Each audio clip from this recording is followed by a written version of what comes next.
important to have a plan and understand what your goals are. In fact, my camel out there is suffering right now with a broken back.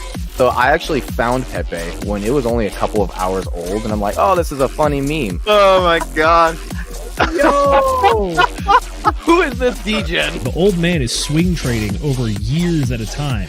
And it's like, that's where the real money is made. The answer is a permanent loss. With single-sided staking, you don't have to worry about impermanent loss.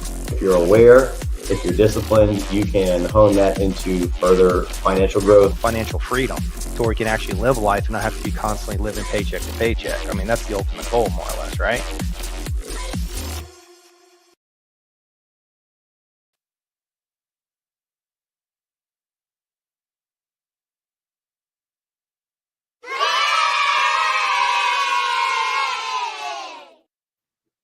Good evening, ladies, gentlemen, and D-gentlemen of all ages. Welcome back to Friday Book Club. We are very happy to have you here with us tonight as we are covering The Millionaire Fastlane by MJ DeMarco. Not Don DeMarco, but MJ, his brother. Also not the basketball player MJ either. But regardless, I am very stoked to be here with all of my fantastic panelists, starting off with my co-host this evening, Nate McGettit. How's it going, brother?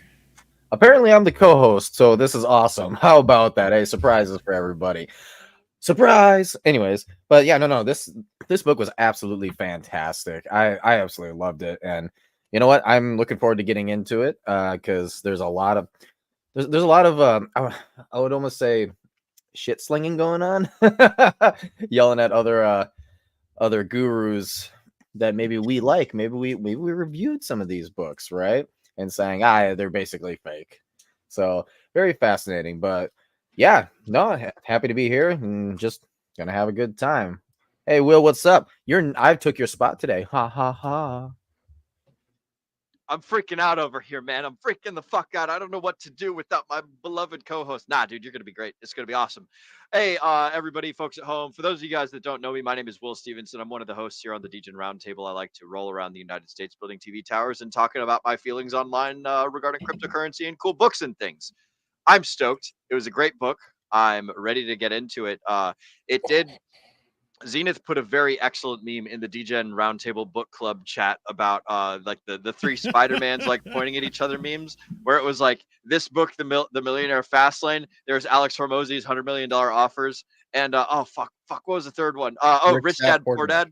Yeah, I was like, oh my god, that fucking describes this book great. But yeah, like basically all the people that are very wealthy that got wealthy through whatever, yes, that all got wealthy through whatever means or what, like they all have the same advice. They all talk about, go around, do good work, bring value to people, and just like have a little bit of like don't waste your life and don't get rich slowly. So it's a super great book, but yeah, that's enough about me. Farmer Jay Broski, what's new and exciting with you, my friend? For the folks at home who might not know who you are, can you give yourself a brief introduction? I am Farmer Jay.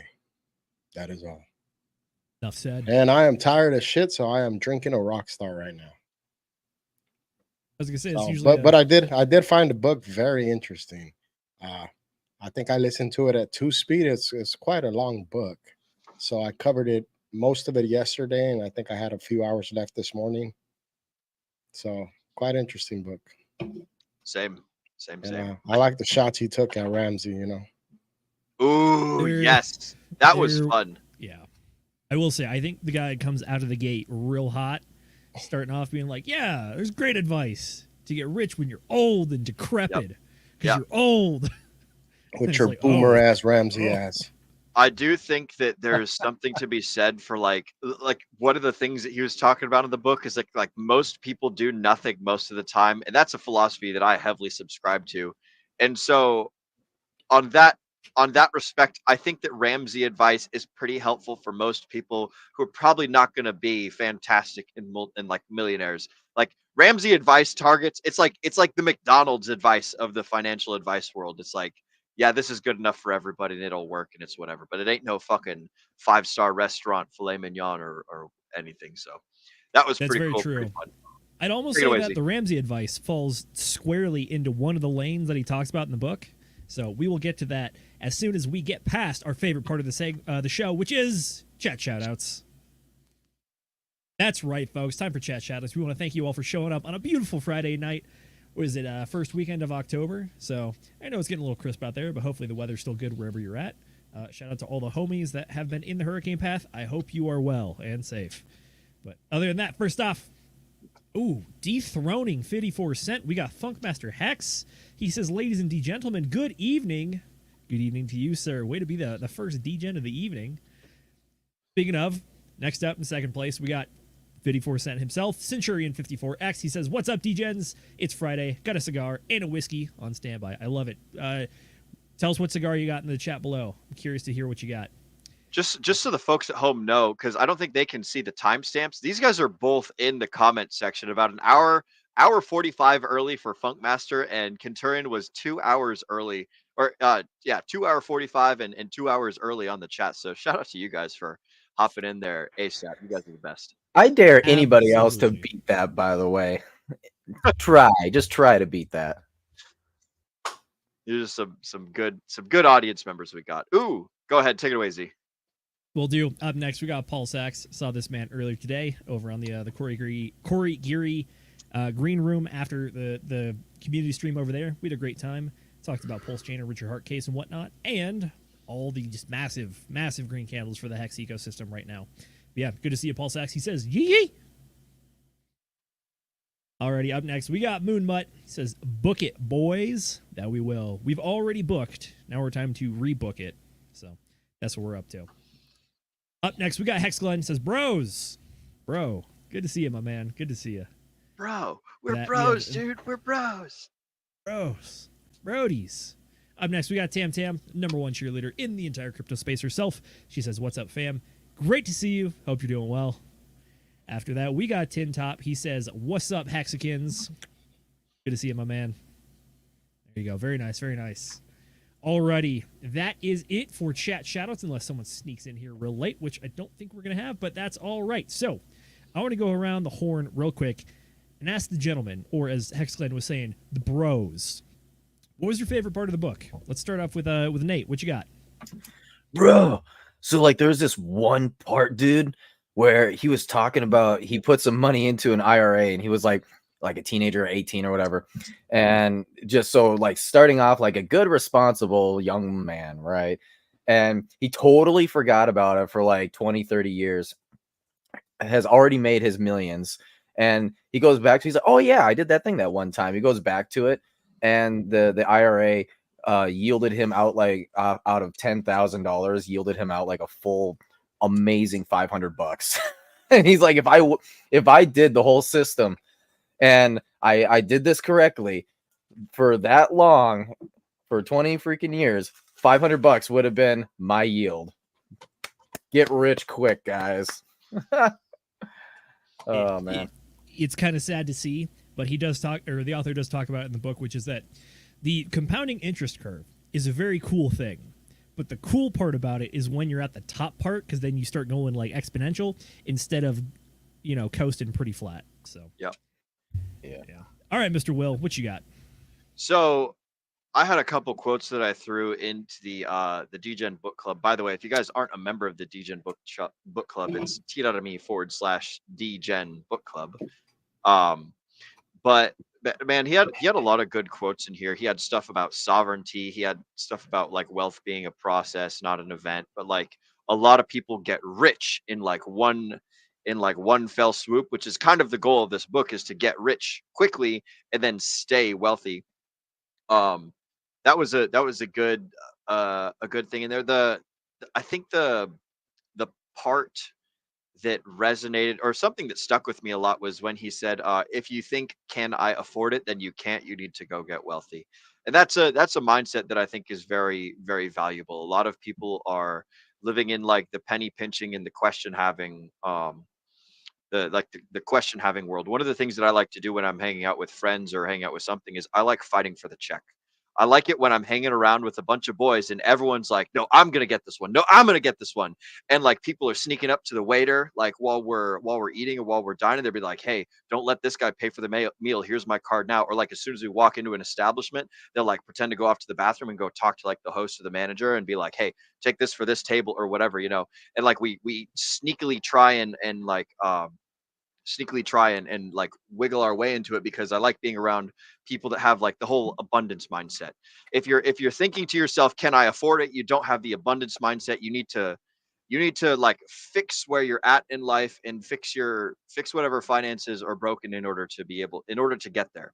And like it's not it's how should I put this? You shouldn't be upset at yourself, or well, you should be upset because being upset will motivate you. But like everyone just needs to understand that you're going to go through phases in life, and there is a phase where you have to be not wealthy, or for most people, there's a phase where you're not wealthy, and you shouldn't like beat yourself up over it. Anything past the point of like I am upset, like you shouldn't wallow in your misery. You should fucking do something about it. So use the anger, use the emotion in such a way so as to inspire taking action and things. So that's what that quote reminded me of, and that's what it made me think of, and it reminded me of all the cool people that I'm friends with all over the place that are just like abundant people or wealthy people. Like they might not be rich, but they're more interested in like having a good time than bickering over pennies and dimes and shit. So that was something that I liked a lot about the book. What about you, Farmer Jay? I think I like most when he called most people a bunch of knuckle dragging oxygen thieves. I think the term he used was what was it? Streetwalkers or the sidewalk sidewalkers. Yeah, basically acknowledging that most people are knuckle draggers, oxygen thieves.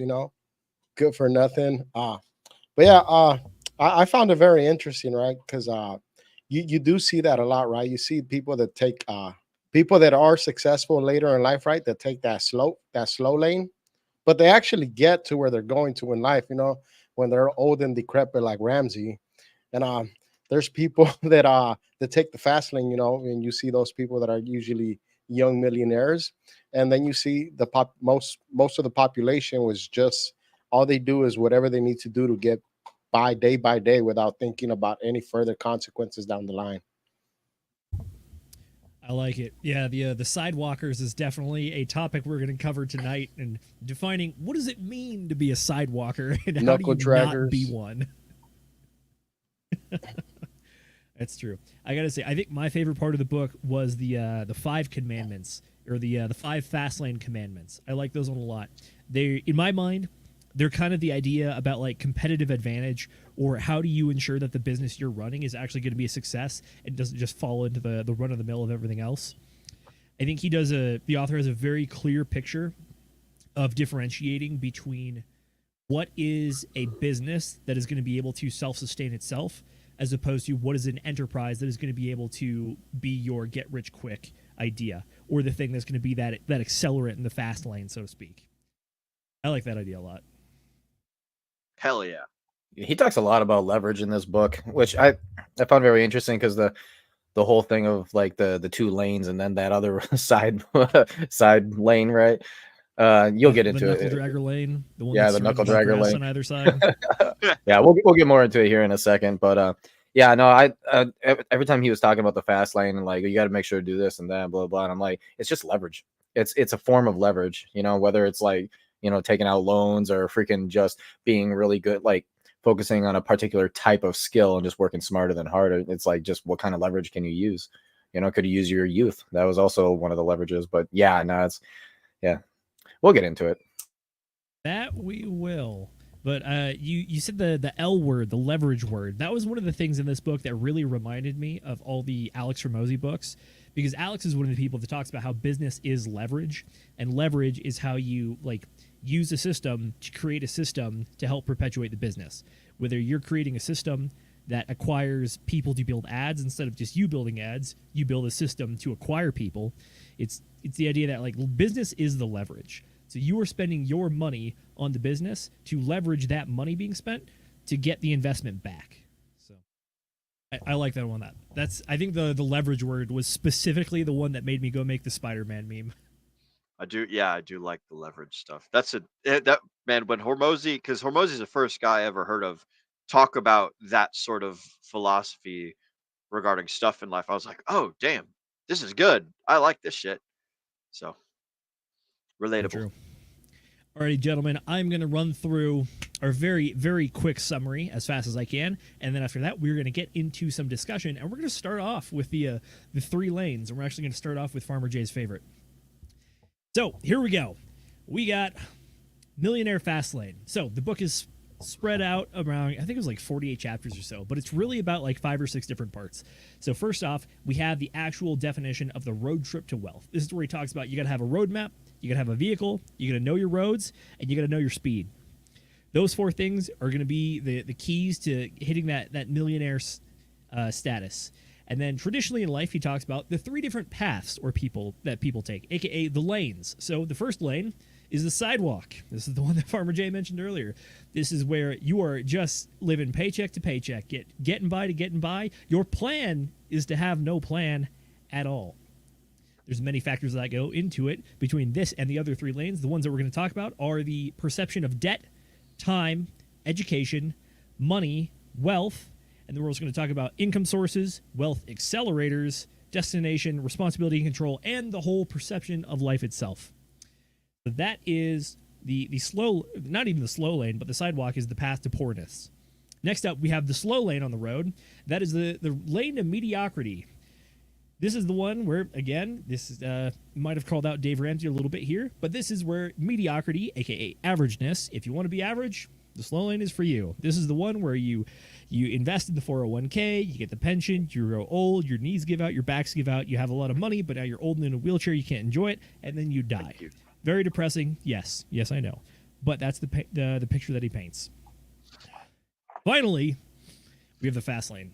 The fast lane is the one that he focuses on this book of how to become wealthy while young, so you still have time to enjoy it, and you have the body, and also, I would argue, the social circle as well, to enjoy it. And the time.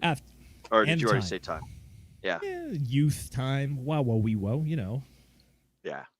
All right, so after that, we have the 5 fast lane business seedlings to grow your tree of wealth, as he calls it. So the 5 systems are going to be, you either have some sort of rental property thing, you have computer software, you have content systems, you have a distribution system, or you have a human resource system. Those and farming, let's not forget farming. There you go, some actual seedlings, the seedlings. One way to do it. After that, he goes into the law of wealth, and this is more of the law of affection as well. Not affection like your mother shows you affection, but like affect. Effection. That's the way this one is written out.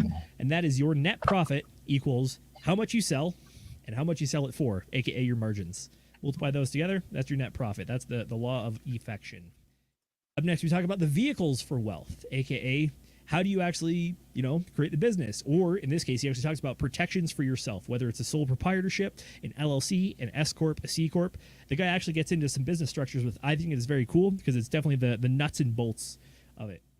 Inside of that as well, he has 2 ways to analyze either your life or your decisions. First off, you have your worst case consequence analysis, or as the guy calls it, the WCCA, the acronym. And next up, we have the weighted average decision matrix, aka the WADM. You might be familiar with this one. I believe we actually talked about this one in Thinking in Bets, I want to say, was the one that had the weighted decision matrix. I think so. I think that we've covered the concept before. It's just interesting to see it referenced in another book. Alrighty, and then after that, we have the 5 Fastlane commandments. We have the commandment of need, entry, control, scale, and time. And then to finish out the book, the guy talks about speed, aka the idea that ideas are nothing without execution. So if your speed is 0, you're never executing. If you're thinking about ideas, you may be going like 10 miles an hour, but the second you put pen to the paper or money to the pavement, rubber to the road, so to speak, you're actually doing things instead of thinking about things or talking about things. That's where you really see that speed take off. So that's one of the things that he focuses on this. He says execution is a process, ideas are events. So build the process, don't just have events that are ideas while you're sitting on Toilet University and then they go away along with the flush. Toilet University was another good sticking point. Very true. That was a fun one. The guy was talking about you should be learning as much as you can. Downtime, including sitting on the toilet, is an opportunity to learn. So that was a fun one. I like that one as well. All right, we're going to start off, gentlemen, talking about the three different lanes that you can operate in life. I want to kick it over to Farmer Jay, because this is your favorite part of the book. So when you think about the sidewalk, how would you describe this to people? Like, if you paint the picture in your mind of what this person looks like, what do they look like? What does their life look like? It's usually, your average Joe, your guy that thinks that, Social Security is going to be their savior when they retire, and all they do is work. And I guess he goes over right on people that they work Monday through Friday so they can buy their weekend, like, thank God it's Friday, like most of us are here on Friday night instead of, going out to party. Most people, as soon as Friday comes around, they want to go down to the bars, to the clubs, do no research, like they literally spend the whole weekend watching football, drinking beer, watching sports, not doing anything productive. Not that it's bad to watch football, but these are the type of people that this is all they do during the weekend, right? All they want to do is put in their 40 hours in, clock out, and then after that they just want to go get shit-faced, wasted. Don't put anything. They don't put in the time to improve their lives, right? And instead of and while they're sitting in the toilet, they're probably looking at half-naked girls or some other dumb stuff, right? And instead of doing research on anything, that's what I see. Like, your average ham and egger, your knuckle dragger, the person that just doesn't want to improve their life one bit. That's usually what I picture when he talks about these people, right? Yeah, People basically kind of put no the effort. average employee guy, right? Just the average employee worker that you work next to, and you're talking about like, oh, crypto's going to go up, and I'm also been reading all these improvement books and stuff, and they're like, okay. Anyways, Yeah, they're like, people whose eyes but glaze over. I'm going out tonight. What are you doing? yeah. I'm like, oh, I'm be reading something. Okay, let's continue to flesh out this idea. What other kind of people would fall into this category? Not just the people that are not doing nothing. Stoners is one. I think stoners is one end of the spectrum, but I think the author actually also points the high grade picture of the person on the sidewalk as well, which is the person that this book likes to talk about, aka the millionaire next door. Yep. It's the person who has suffered from lifestyle creep or lifestyle inflation. It's the person who they might live in a nice house, they might drive the Lexus or the BMW, but at the end of the day, like everyone else on the sidewalk, they're still living paycheck to paycheck. Yeah, like you could be making tons of money as like doctor, lawyer, dentist, freaking pilot, something, but if you're spending all that money just as fast as you're making it, there was another part in the book that he talks about of like you have to consume less than you create. If you consume more than you create, then you end up in debt, you end up in this problematic zone. And if you consume like really close to what you create, then you never stack in wealth and value, and you don't build the rich and the wealthy lifestyle. You're basically just constantly like flirting with the edge and Yeah, I see those people all the time, especially like whenever like I'm on an overtime job. What people will do with that extra income is they'll increase their lifestyle instead of saving it for a rainy day. You're in or California, No, I'm just people still just like any little bit amount of money they do, they just like Will said, right? They want the nicer car, they want to flex, they want to be out there portraying the lifestyle that they have that they really can't afford, and then that's all they're doing is trying to keep up with the appearance, and they just end up at the end of their life with absolutely nothing to show for it. That's definitely true. I think one of my favorite quotes from the book on this one, he says that on the sidewalk, you're always one event away from some sort of crisis or failure. The plan is to have no plan. They say that this is the sort of lifestyle where it serves chasing instant gratification as opposed to any sort of longevity. That's the trademark of the sidewalk. Could you say that one more time? The one crisis away from... Yeah, here we go. The quote is, on the sidewalk, you're always one event away from some sort of crisis or failure. The plan they get a blown tire and they have no plan. Like they can't even afford to go buy a new tire. Like those are those people. Like their air conditioning breaks down. They made no contingency plan where I might want to stack a couple $1,000s away for an emergency. Yeah. My fridge might go out, my stove might go out. You know, I might have my alternator go out in my car.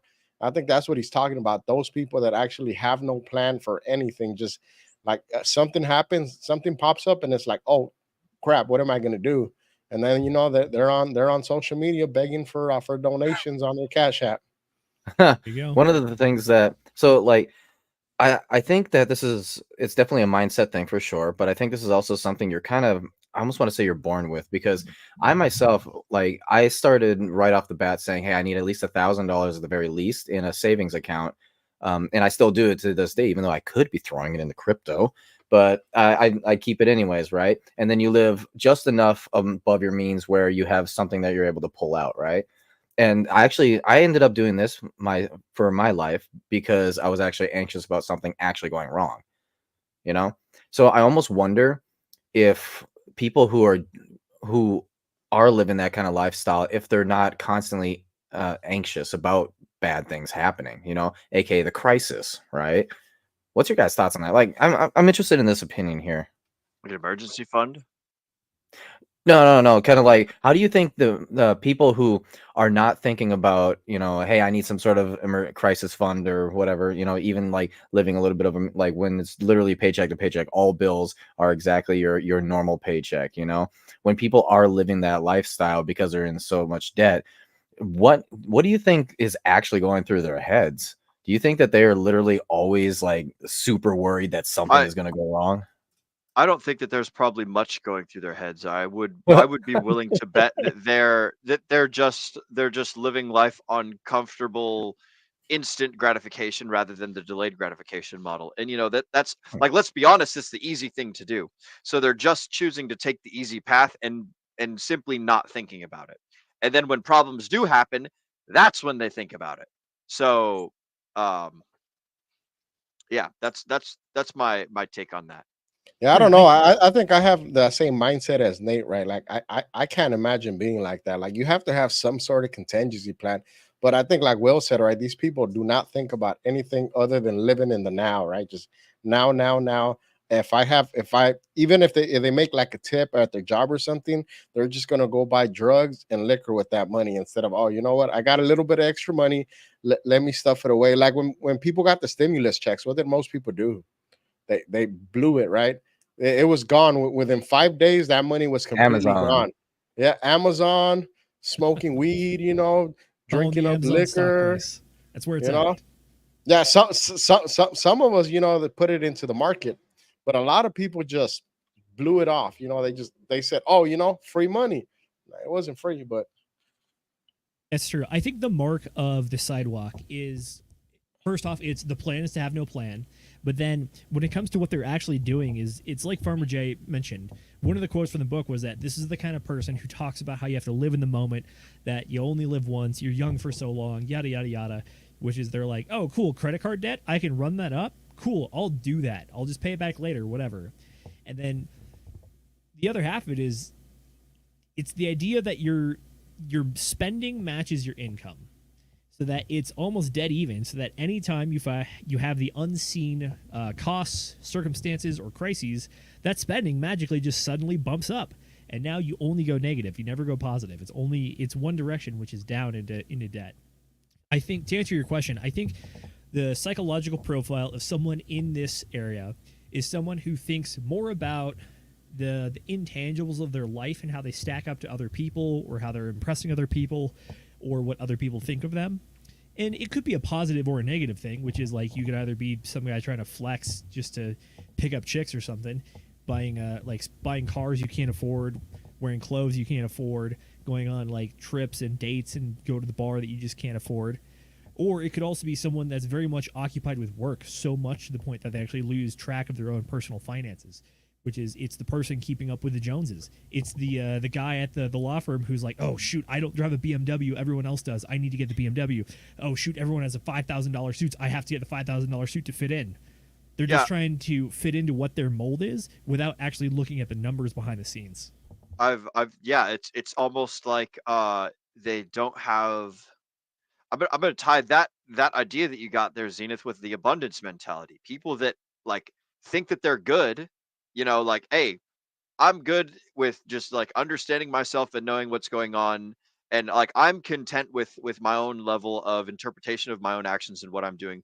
The people that don't have that like abundance mentality of satisfaction with their own personal identity, they're going to try and fit into other people's molds, and they're going to try and like get more of that acceptance, more of that like feeling of uh man, I don't, what's the fucking word? You guys understand what I'm trying to say though. Like they don't have enough confidence or self-respect or just They like, succumb to the pressure, whether yeah, it's social, whatever it is.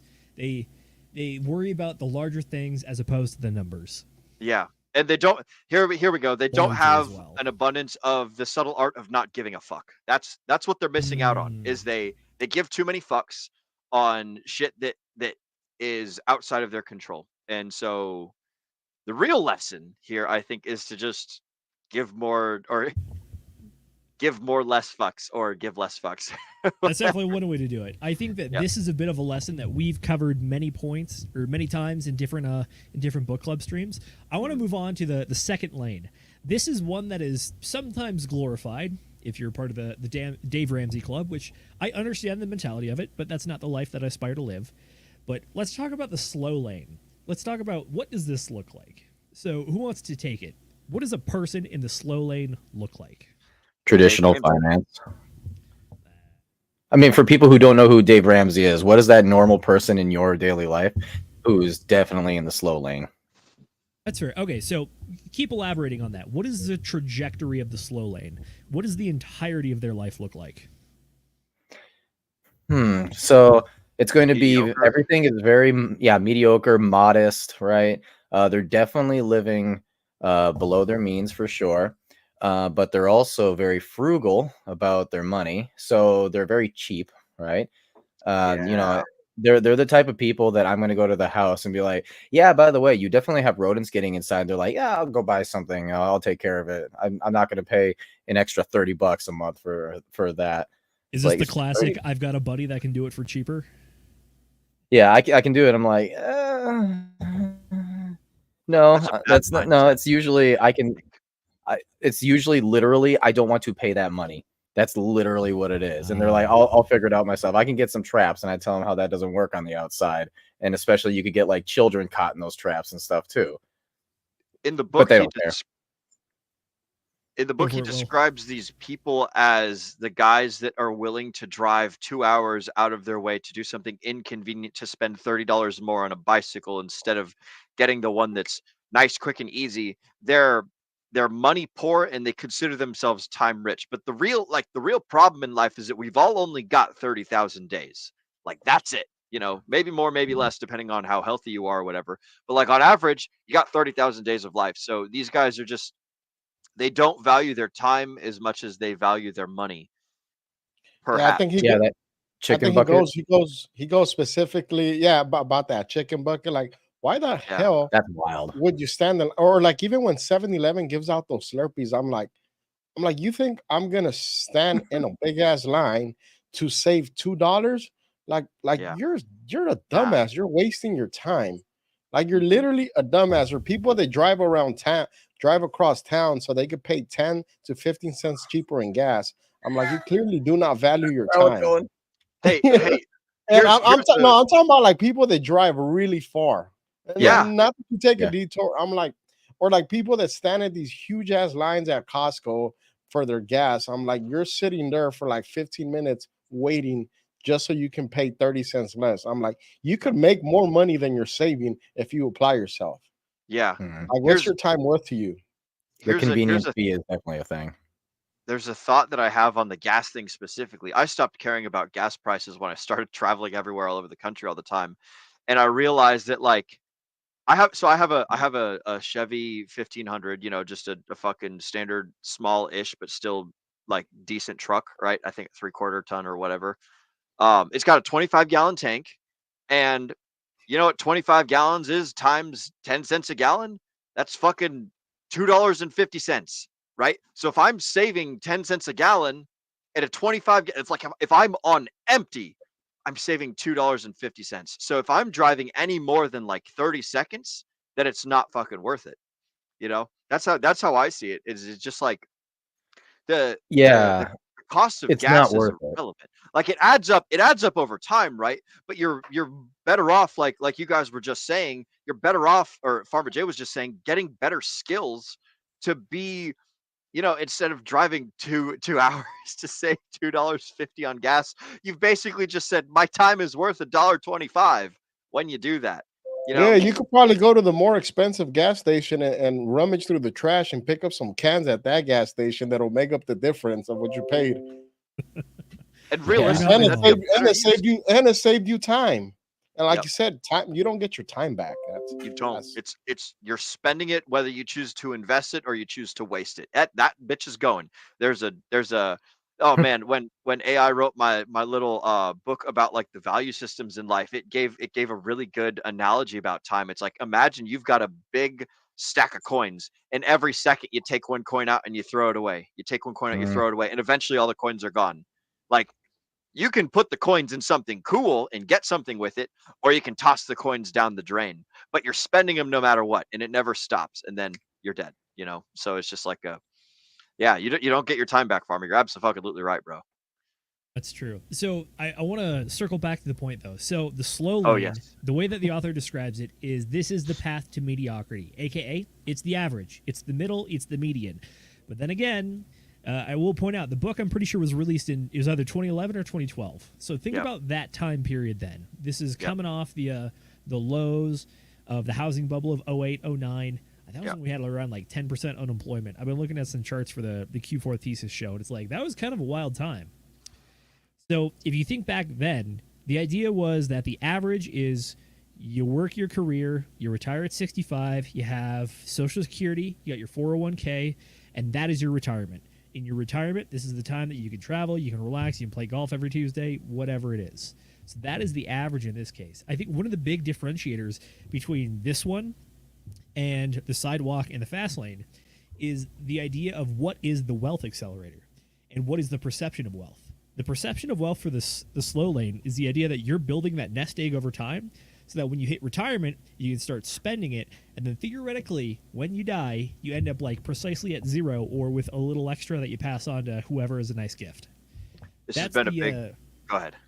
No, I was going to say, that's pretty much the idea for me, which is that it's the idea that you work most of your life to coast for the last third. Yeah, that's been a big point of contention. Not contention, that's the wrong word. A big point of disagreement that I've had with my mother. And I love my mom, bless her. She's been on the show a couple times. Christine Stevenson wrote an Very nice excellent lady. book, by the way, about how to avoid taxes with the IRS, right? 10 best tax tips. So How to shout out avoid to my trouble. mother. Pay your Now- taxes. Don't avoid them. Yes. So my mom's an absolute wonderful person, but this has always been a point of disagreement that I've had with her, is like, I want to have my wealth when I'm like youthful and spry. And she's a fantastic financial coach, and she works with a lot of people who have a lot of like financial problems. And so she's dealing with folks on like the lower end of the spectrum of like people doing the wrong things. So she sees a lot of people doing the wrong shit all the time. And so that's it changes the way that she perceives money versus the way that I do. I'm much more like risk taking and things of that nature. She's more risk averse and stuff. But Yeah. all that aside, the her whole thing that she would teach us growing up, myself and my siblings, is like, you need to make sure that you're saving money. You need to make sure that you're putting it into like investments and things that grow at like a slow. And perhaps that was like appropriate at the time, but like ever since like I was in high school, is like, no, I don't want to save my money for retirement. I'll be almost dead by then. It's like, why do I want to like have this great huzzah at the end of life? It's like, nah, I want to live rough, live wild, like while I'm in my youth, while I can still, go around and do things. Like I see what old people do. They walk around, they stand up, and they're like, oh, Got knee problems. They got and then major they're knee like, problems. and then they kind of like, shuffle off, like they do.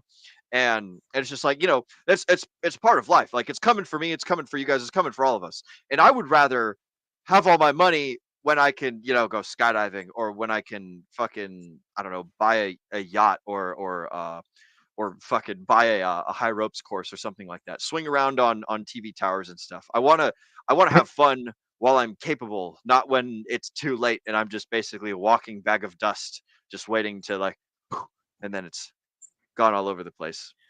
But You you're know, I welcome will back, say, Nicholas.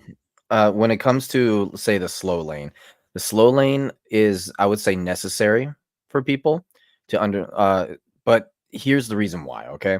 Because the slow lane is a good foundation for safe money practices. All Yeah. right. Now that we get that out of the way, now that you know safe money practices, now let's go ahead and get into vehicles that is wealth generating, right?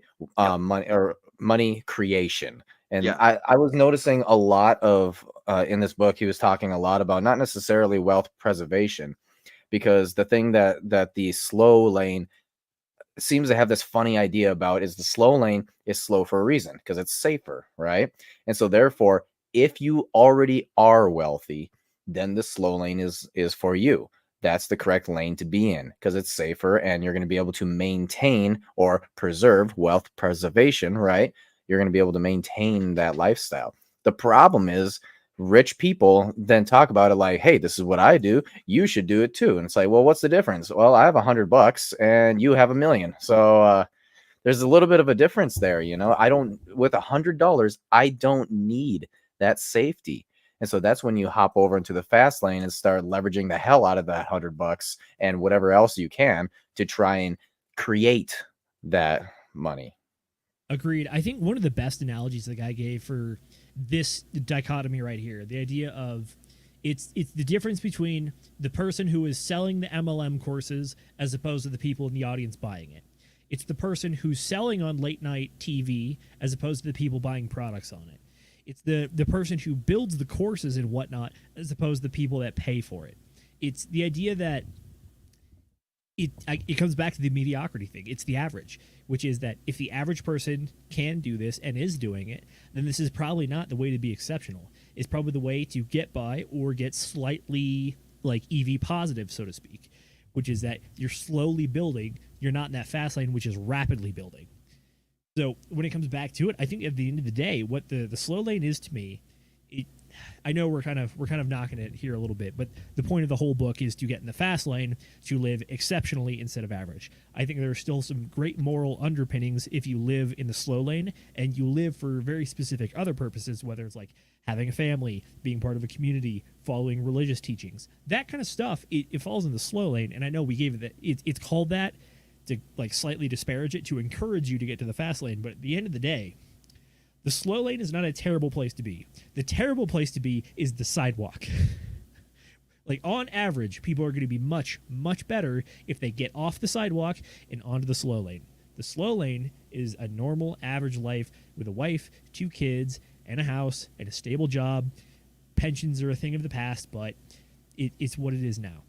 So that's my idea of the slow lane. The final note that I had for the slow lane was the idea of education, which is that people on the sidewalk kind of don't even care about education. They're just trying to work whatever job they can find and make whatever money that they can make. But the people in the slow lane are the people that are willing to pay for an education and then also convince themselves that it's a good return on investment.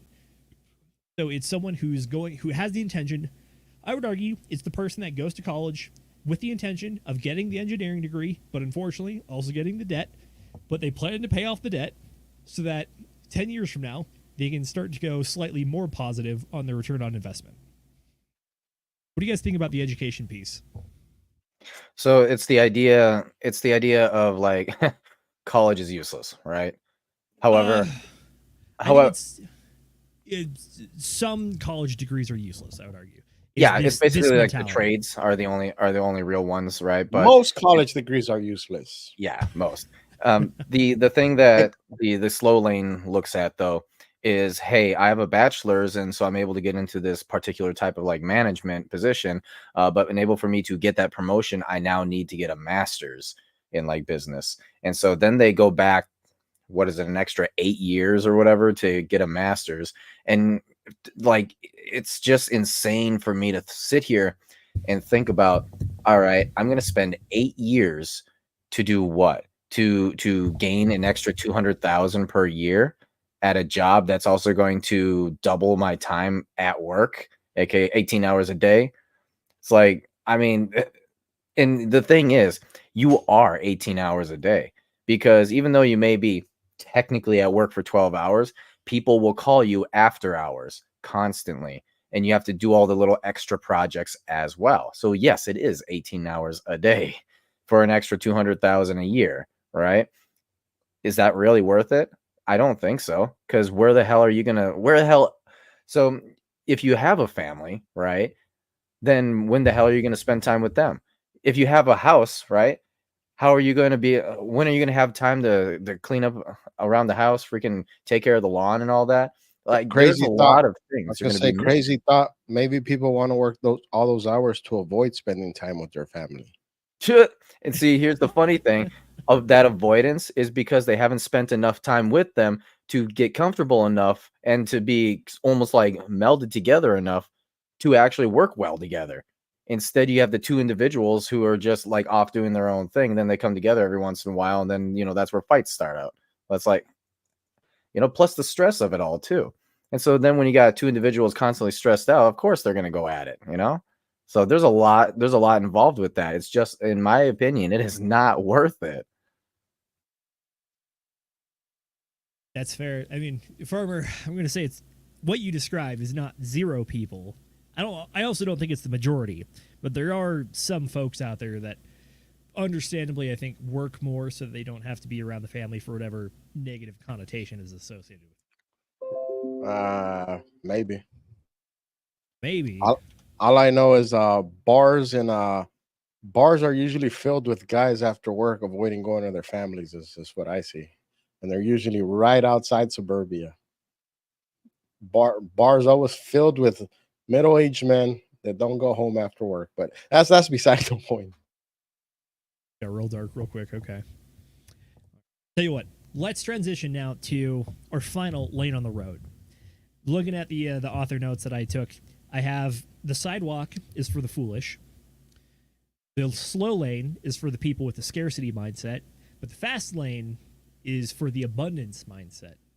Will, do you want to take it away on the fast lane? How would you describe the fast lane, my man? I would describe the fast lane as finding something that works, like going full throttle at it, and just learning and maximizing the leverage and doing as best you can as often as you can.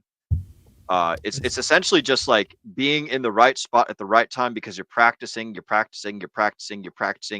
never stop grinding. You work on the Saturdays and Sundays when everyone else is fucking off and having fun. And the most important thing is you solve people's problems. You're not worried about your own stuff. You're not worried about like, oh, do I enjoy trimming hedges? Do I enjoy baking pizzas? Do I enjoy doing taxes? It's no. You find the highest leverage ability to solve other people's problems, and then you build systems around it once you get a good thing going, and you just conquer it from there. I like it. All right, so I think we're describing the fast lane with a lot of pros. Let's have a dose of reality here, the grain of salt, which is that what are the cons of trying to be in the fast lane? Well, the cons are you do have to give up, at least for a brief period of time, the exact same thing that the slow lane might have to give up as well, right? Which is a lot of stress, a lot of work hours. But I mean, the deal with the fast lane is because, as you say, Will, finding something that works and then going at it 100%, right? You may be stressed out and you may be working a lot and you may be sacrificing basically your life. However, the dividends that are paid off are worth it, where now you no longer have to work like that. You no longer have to be stressed out like that. And this is the idea that we were alluding to from the beginning of leverage, right? Because instead of leveraging someone who's paying you to do a thing and you have a set schedule and rules to go by and it's always there, instead, now you have your own plan involved in saying, hey, this is where I want to go. These are the milestones I want to hit. And able for me to be there, I got to work the same amount. However, I'm going to be giving up the weekends, whereas everyone else would be working the weekends. I'm going to be giving up, the bar time with my friends that, the slow lane people would be going to. I'm going to be giving all that up and I'm going to go extra hard. But then it's going to pay off in the end, where now I don't have to don't have to work hardly at all. I believe it was the 5-2, the 5-2 versus what you should be doing is the 7-0-0-7. Basically, work 7 days a week just straight, and then work to get you to a point where you can spend double the years working 0 days a week, and then you can go back into something new, working 7 days a week again, in which then you can buy off 2 more years of you not needing to work at all, right? Whereas the normal person for their entire life is working 5 days a week to buy 2 days off, and they're just working that consistently. And eventually, if you do that, if you do it not like long enough, you will burn out and you will run into problems. And this is where you get a lot of the elderly people acting like Will was earlier in the show. Maybe like the hobbled around version. Yeah, it's the reason why they're like that. I mean, a part of having this kind of wealth is the health. It's because you're not as stressed out anymore. Even though you originally were, you're not as stressed out anymore. And so you're able to, number one, afford the good food, right? Afford the food that doesn't have stuff added to it. But then number two, you're able to like take breaks. If you get it, like, how about this for a good example, right? If you're working a normal job and let's just say it's a factory job, just make it easy, right? A factory job, 5 to 2, right? You're working 5 days in a row and then bam, you get 2 days off. Awesome. What happens if you sprain your ankle? You're still working those 5 days. You still have to. I mean, you can do light work, but you're still going to be working those 5 days. Whereas if you're working on a business or whatever, and all of a sudden you sprain your ankle, it's like, maybe I'll take a couple weeks off, just kind of move things aside a little bit, and then actually heal up, So then when you're actually healed up, you can go back at it again. And yeah, you may have a mountain of work, but hey, that's where you can just get it all done. You're efficient enough anyways, right? Because you've been practicing this for long enough. So there's a lot of really good things to the fast lane versus the slow lane. But the thing that people always freaking forget is the idea is you want to get rich quickly, right? That's the idea. You want that. But it's not rich easy, okay? And that was one of my favorite sayings that I absolutely loved out of this book was it is getting rich quick, right? Because you're going to get rich in say 5 years, right? Versus 30 years. Okay. But it's going to be hard. It's a lot of hard fucking work and you need to put in that work. And if you don't put in that work, then you fail. That's true. I love you, Will and Sam. That's awesome, man. Look at that. Right. Fist bump, bros. Ladies and gentlemen, welcome back to the stream. We have Sam Stevenson. Good to see you, my man. How you been? And he's muted. Oh, there it is. He's good. He's good. Yeah. I'm good. You can hear me now?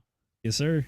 Okay, cool. I've been good, man. I've been living life in the fast lane, if you will, trying to get those 10 to 12 hours in on growing a business every single day. And at some point, I'm going to be hopefully crypto wealthy and business wealthy, and I'll let you know how it goes. But I would say a cost of that fast lane is not a lot of other people get a lot of your time, which is, sucks for them because I'm great, but like that's the way it goes. I would have to agree with that point. You are pretty great. It's always a good time hanging out with you. But glad to have you back on the stream for book club, my man. Yeah. So Nate, I do want to touch on something you talked about here, which is I think this is one of the best quotes from the book, which is the idea that getting rich quick is not a scam. Getting rich easy is the scam. And differentiating between the two is the difference between being in the fast lane versus being a sucker that like blows some money in the slow lane. Yeah, let me go ahead and because I'm sure we have a lot of Pulsicans and Hexicans watching us, right? Imagine this, right? So this is getting rich quick, okay? We have been down for 3 years, okay? Went from 55 cents, crashed all the way down to half a cent. Ouch. That is a lot of pain and it's difficult to work through it, right? But here's the thing. If we hit $1, okay, next year, even in 2 years, right? That means that we were going through pain and holding our nuts like diamond hands for 5 years, okay, which is very difficult to do because you wanted to sell that whole time and you thought it was all over, and then all of a sudden it goes to $1 and now you're rich. Okay, that's still better than the traditional financial system, which is going to be anywhere from like 30 to 40 years when you're almost dead and dying, and then you can finally retire on less money than you could with Hex alone, right? So that's the important thing to understand about get rich quick versus get rich easy is, hey, I have a cabal of people and they're all like millionaire whales, and they're going to let me into this token launching. They're just going to allocate me a bunch, and then they're going to pump it to the moon, right? They're going to 10,000x that thing literally in like 2 days. Okay, that would be getting rich easy because you already know it's going to happen, you know? However, how many people can actually do that? Just about nobody. You would have to create your own little cabal whale rich people thing. But yeah, that's how that works. See, but this is where the scams come in, because when you're trying to get rich easy, you start hearing about other people shilling to you. Oh, okay, so yeah, this thing is going to go to the moon, you know, it's going to go 100x higher, even though it's already gone 1000x, right? Oh, that's really quick, and they're going to do it next week, so you better get in now. FOMO, right? So then you buy in. What happens? Exit liquidity. Good night. Bye. Yeah, I'm not terribly fond of people that do that sort of thing. It's like that's basically manipulation of people and wealth extraction rather than wealth generation. That's like they're they're taking something valuable as opposed to creating something valuable that other people then hop onto. And I think that whole, like, I'm not terribly fond of the people playing the games behind the scenes to do the shit, and then it's just like, nah, just launch something that's good. Just do something that's good. And also another thing, and this is something that I got from Sam when he was doing the Men of Action program, is like, don't listen to the words, like observe the actions. Watch what people do. Don't listen to what they fucking say, because if there's some cabal sneaking around behind the curtains or whatever talking about shit, and they're saying like, hey, we're gonna let you in, you know, if it sounds too good to be true, it quite possibly is too good to be true. So I don't know, just be careful for the folks at home when you're dealing with people that are trying to entice you to do something that Yeah. yeah When people are trying to entice you to do something too, one of the things that I automatically go to is like, number one, why do you want me to place my money in a spot, right? Why do you want me to do that? Number two, what kind of work do I need to do? And as soon as they're like, oh no, all you just need to do is fund it. My $100. That's all I need. And that's where I start getting red flags, because there is nobody who is going to take my $100, give me $1 million back, right? Just for giving it to them. That doesn't make any sense. Now, if somebody said, hey, if you give me $100, I can make you $1 million, but I'm going to need you to do this list of things. And it's like a legit hard list where I need to go freaking like do a triathlon or something like that, right? It's like a show, right? But yeah, like the difference between earning something and just like, oh yeah, just hop on board the gravy train, bro. No work required. Like, red fucking flag. Go ahead. Yeah, exactly. So that's the first thing I automatically go to, and I'll tell you what, it has saved me with quite a few scams and rugs. So, but I mean, that's just the crypto alone. I would also kind of call that in like real life scams and rugs, but yeah. Sure. While we're on the topic, there was a bit of a tangent in there, which is the guy talks about workshops. I know we're talking about how if someone offers you a $100 investment is going to yield you $1 million return. The guy has a very good point when it comes to seminars, conferences, and courses, which is that, are these people actually offering you value, or are they just kind of playing you for a sucker? And the idea there was like, the basic rule is that if anything costs more than $1,000, immediately you should be giving it the side eye. And then if it's also free, you should also be giving it the side eye. And the real crazy thing in the book that I caught up on, the guy was like, yeah, sometimes you'll go to these free conferences for the entrepreneurs, and as part of the conference, during one of the breaks, they have you go call your credit card company and increase your limit. So that way, when you get back, they can hit you with the massive like $25K, $50K price tag and be like, yeah, man, this is the course. You got to get in here. You got to scared money doesn't make money, you know? I just thought that was wild. You're when he was talking about like coming to the $50,000 learn how to sell real estate, that's basically just a series of like emotional highs and crap. Yep, exactly. Yeah. Tony Robbins bullshit. Yeah. Well, Tony Robbins does some good stuff, right? I've never been to an actual Tony Robbins seminar, but if you like listen to his actual content, it's good content.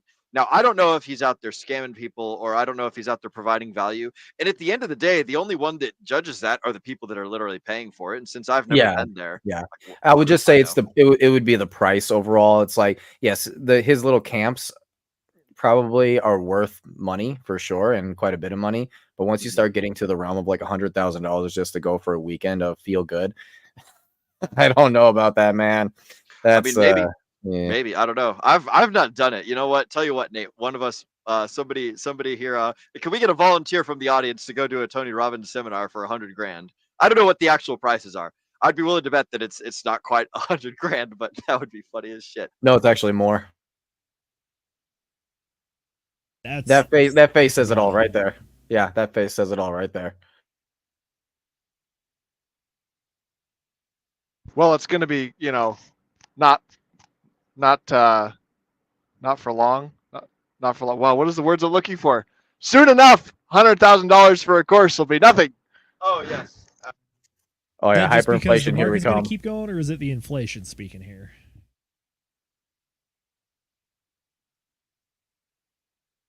What was All right, that? good chat. Never mind. Okay. Are you talking about?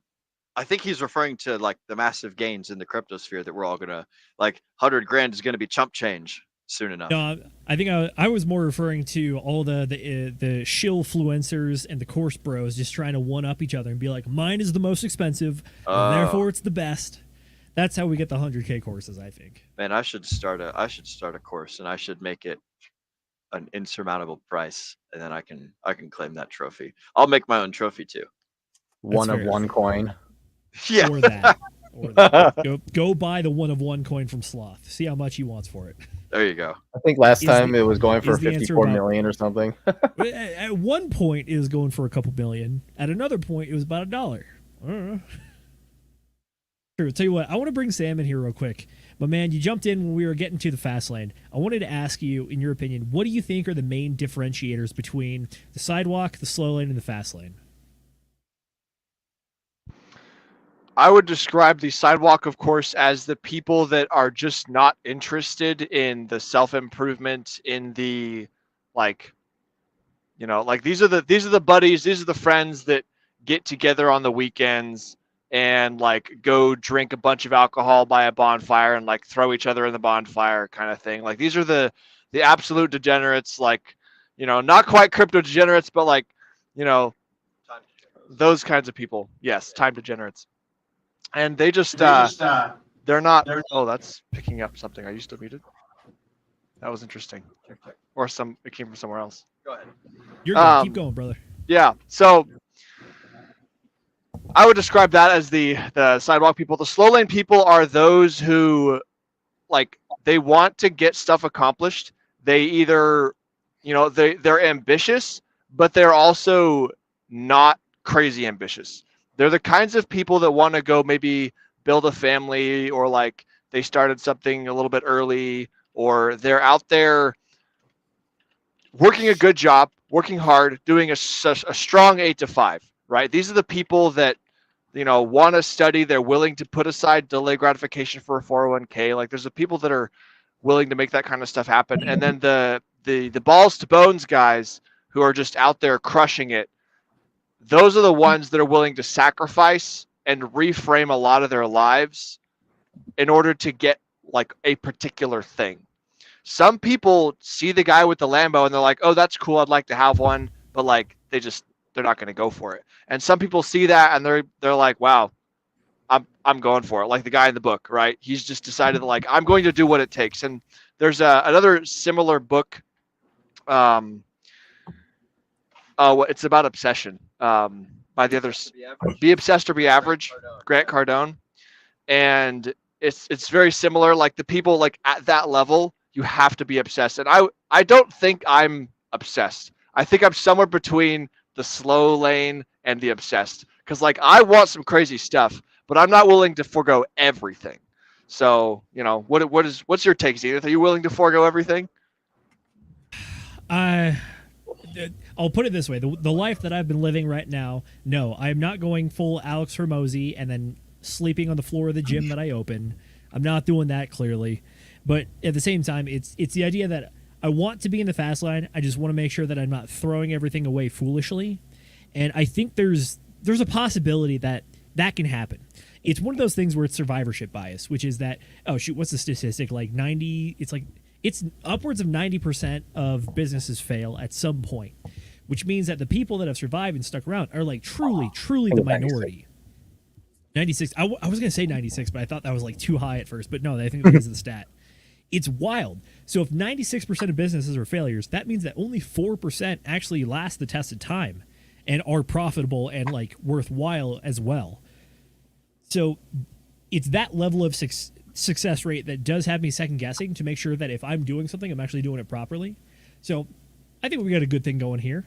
At the same time, though, do I expect the Degen Roundtable to make me like beyond wealthy? Absolutely not. Is it a good first step to learning some principles? Absolutely. Are you kidding me? We're making good free content here. We're learning how to do outreach. We're learning how to do branding, and we're reading all these good books in the process. So I think the education component is there. So Zenith, what I'm getting out of this real quick is basically it's kind of like this. There are some people who, I mean, it's all on the risk curve, right? There are some people who are willing to step into the fast lane so much so that they will literally risk it all. And the only people who write books and that you hear about are that 1% successful. Okay. Everybody else ended up losing it all and ran back to probably actually the sidewalk and just kind of gave up on life. Those are probably a lot more stories like that. But the idea that I originally alluded to, right, is first you get that foundation, the slow lane foundation first of safety, and then there are you move good on. Things in the slow lane. There are absolutely worthwhile things there, like discipline, patience. Those are things you're going to find in the slow lane, like you're talking about. Mm-hmm. Exactly. And so then you get that baseline foundational piece first, and then after that, you, with everything else that you have, then you go into the fast lane and into that risk curve, and then you say, all right, let's fucking go. So it's kind of like a crawl, walk, run sort of thing, or it can be, anyways. You know, that's like on a certain extent. You know, it's like we start in the knuckle dragon zone, probably, right? Let's be honest. Most people start probably in the knuckle dragging zone, and then they learn how to be in the slow lane zone until they master the basics, and then from there they hop on over into the fast lane zone and they do the stuff that actually works. So it's kind of like the way I would see it is, it's almost like you have to master the as much as I shit on Dave Ramsey. You have to master the Dave Ramsey principles before you can move past them, right? Nobody ever plays a video game wearing level 1 armor for the entire game. Once you reach level 10, you should start wearing level 10 armor and using level 10 swords and yada yada yada. You shouldn't be using level 1 stuff forever. That's kind of the thing that I have. And I would say that Ramsey sells level 1, level 2 maybe type advice. And it's, you know, it's good substance. Master it, figure it out, but don't dwell on it. Move on to Rich Dad Poor Dad. Move on to Alex Hormozy. Move on to MJ. I can't remember his last name, but you know, like, learn these better systems. Move on to the Richard Hart ecosystem. Yeah, MJ DeMarco. That's right. No Don DeMarco. I think that Dave Ramsey is good for like most people, right? Because I don't think most people are gonna actually put in that extra effort. So it's a good success for most people that just want to go above average, right? Like people that actually want to have a nice retirement. I don't think a lot of people want to forego or delay gratification that much. Like most people want to enjoy their life now, and as opposed to like actually putting in those 12, 14-hour days, right? Most people just want to put in like 8 hours. That's true. I think if you look even at the story of the author himself, or Mr. MJ DeMarco here, he talked about he went to college, he started working all the odd jobs, doing all the limousine driving stuff, even had the opportunity to purchase the limousine company himself. But at the end of the day, he chose to move to Arizona and keep pursuing building business in other avenues. So when we look at that and we look at some of the other like traditional folks or who have kind of become the entrepreneurial successes, I mean, I hate to say that it's necessary, but the suffering through each of the other aspects is usually part of it, which is the person was on the sidewalk. They then found their lane into the slow lane, and they hated it. So then they made their way to the fast lane. I think the undercurrent of like this book $100 million offers and leads, Rich Dad, Poor Dad, and even like the Outliers book that we talked about, is the idea that theoretically it is possible just to get right in the fast lane from the start. The launch point might not be pretty. It might not even work the first couple of times, but it is possible to get there. But I think the traditional path, or the not like popular, but the more traveled path on the way to the fast lane, even though it itself is untraveled, is that you have to fail your way up. It's the people that have tried each step, been unsatisfied or unsuccessful, and then they kept going and progressing until the point that they're at right now. You know what's funny, Z? Yeah, what's up? That's actually, so my life is very interesting because I grew up with only ever seeing sidewalk people ever. And I thought to myself, I can't do that. And so then I started learning about money, and I learned about the slow lane. And I said, well, that's going to be useless. And so then I started learning about the fast lane, and I was like, that's what I'm doing. And so I jumped right into it, and I crashed and burned. So then I immediately flew right back to the sidewalk again. And it wasn't until 2022 that I was like, you know what? Fuck it. I'm going back into the fast lane. I think I've learned enough now. That's true. I do want to double tap this point, which is that I think living in the slow lane is not saying you're living a bad life per se. But if you want to be exceptional, the fast lane is for you. In the slow lane, there's absolutely great things that can be there. I think a stable family, being part of a community, and then also maybe having some sort of larger purpose that you're willing to serve or fight for, regardless of whether or not you get paid big bucks for it. That's the slow lane. There are absolutely like good parts of it too. At the end of the day, I think a lot of people in the slow lane, even though it's kind of like derogatorily called that, at the end of the day, I think a lot of those people are going to have a good amount of satisfaction with their life. But it goes back to the beginning of this book, which is it's the guy who says, I don't want to be the 65-year-old in the Lambo. I want to be the 35-year-old in the Lambo, if not the 25-year-old in the Lambo. It is the idea that I want to enjoy it now as opposed to saving myself to $1 million. I want to be there now as opposed to later. And to go back to your point from earlier, it's the idea that, like, yes, get rich quick is true. Get rich easy is the lie. And we conflate the two a lot.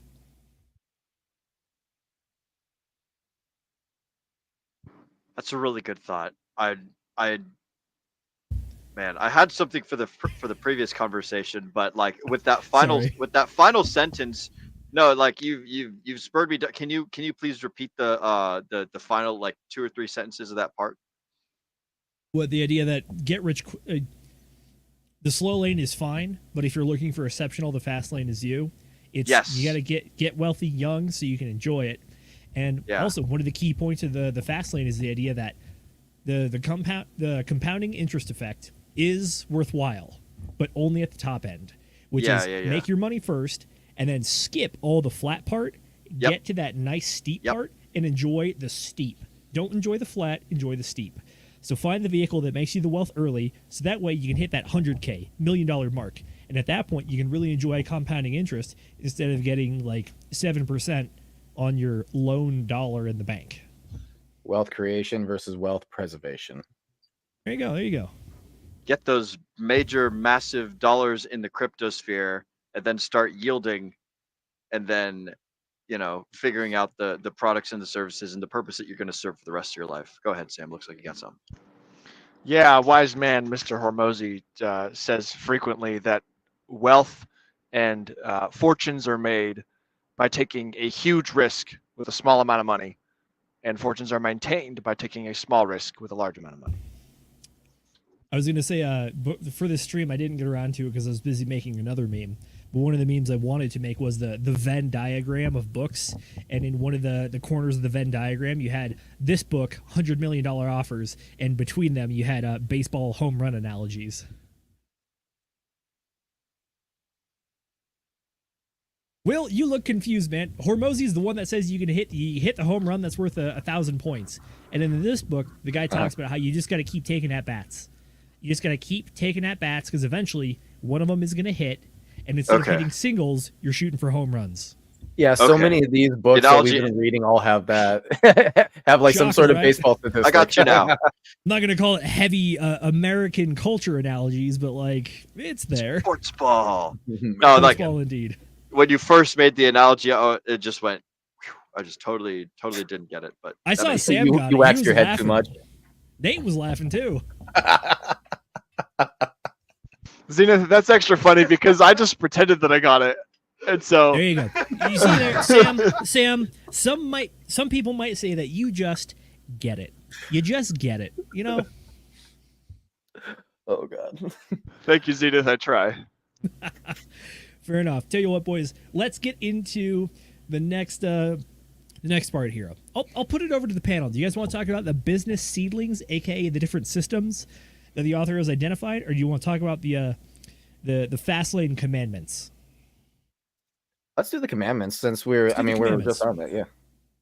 Okay, so the Fastlane commandments, we have 5 of them. We have the commandment of need, entry, control, scale, and time. So we're talking about need. It's the idea that when you're building a business, you need to be building it for the needs of other people.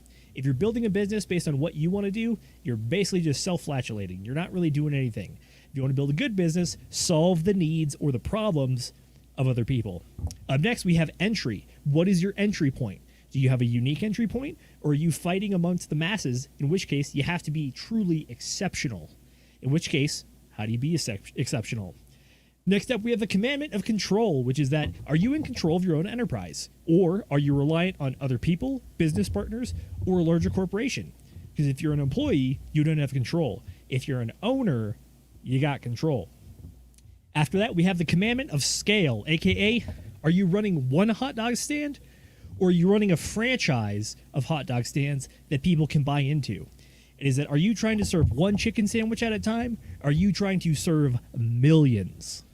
So the more weenies, the better. Is that what you're saying? The more weenies you put out there, more wieners the is better. More wieners better. Got it. And then finally, we have the commandment of time, which is that, is the time required of you by your business truly a business, or did you just purchase yourself another job? Tell you what, I'll kick it over to the team here. Which of these do you guys think is either the most important or the most misconstrued or failed at? I think is the last point you brought up, where most people purchase themselves another job, and they probably make less than they do now than they were at their job, and they're literally killing themselves working like 80 to 90 hours a week, and you're essentially bringing in the same kind of income you were, if not less than. I like that one a lot. This is something the guy talks about, which is, and this is also a bit of an Alex Hormozy point, which is the difference between a $1 million business and a $10 million business is that if I take you, the CEO, out, is the business still able to function? If the answer is no, that means you're an employee. It means that your efforts are required to keep it afloat. If the answer is no, I don't need you, then you have successfully built a system that can perpetuate itself and keep it going without you being there, in which case you do not have a job, you have an asset. That's what you have. I think one of the biggest examples we can use is like Jeff Bezos, right? He spent he spent about 10 years building that company, right? And now he just stepped away, and now he just spends all day playing with that plastic filled girlfriend he has of his. Which one? He just has the one, she used to actually be a reporter like in the LA area. So but for the most part now, I think he stepped away from the business, right? That thing runs by itself, right?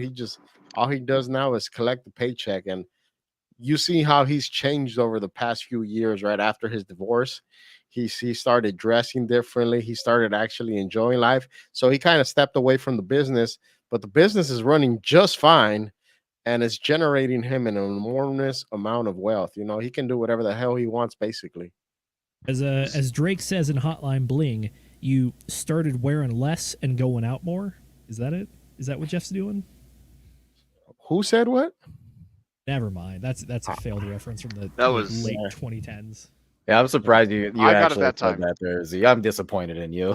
I have better ones. Tell you what, I got an anecdote. One of the Oh boy. an interesting Amazon moment that I have is, if you guys remember back when Blue Origin did their first test flight, they put William Shatner on the rocket itself, and like the guy literally does the suborbit flight, comes back down, and they land, and they get out the camera crew and the microphones, and they run over to him with Jeff Bezos, and Jeff Bezos is interviewing William Shatner, and the guy played like a captain on Star Trek.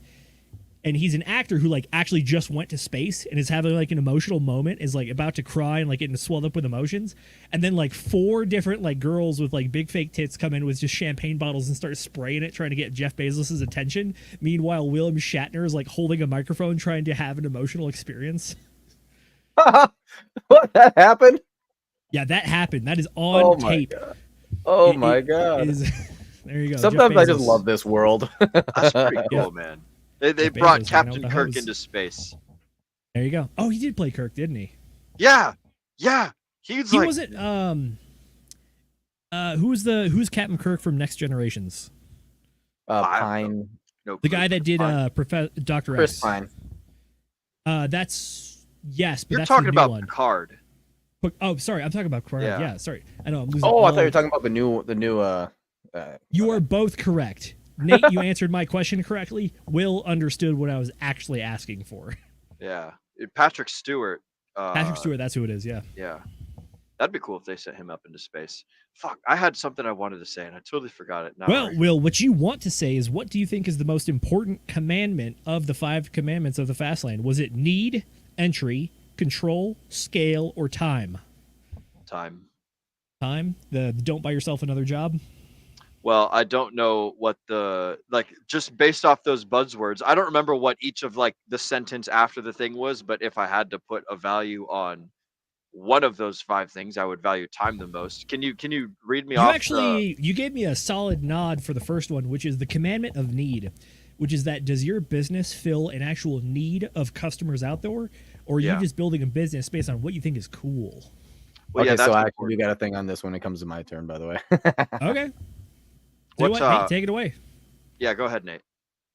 Okay, so here's the thing. What's most important? Okay, I would have to say if I'm just looking at myself working a business, right, and then trying to build it up and have it become successful and be in the fast lane and make money, I would definitely say time. You know, because you can't be killing yourself. You need to be able to allow yourself to get to a point where you now have free time. However, what is the most important thing of businesses? What is the most important thing for the reason why you're doing this?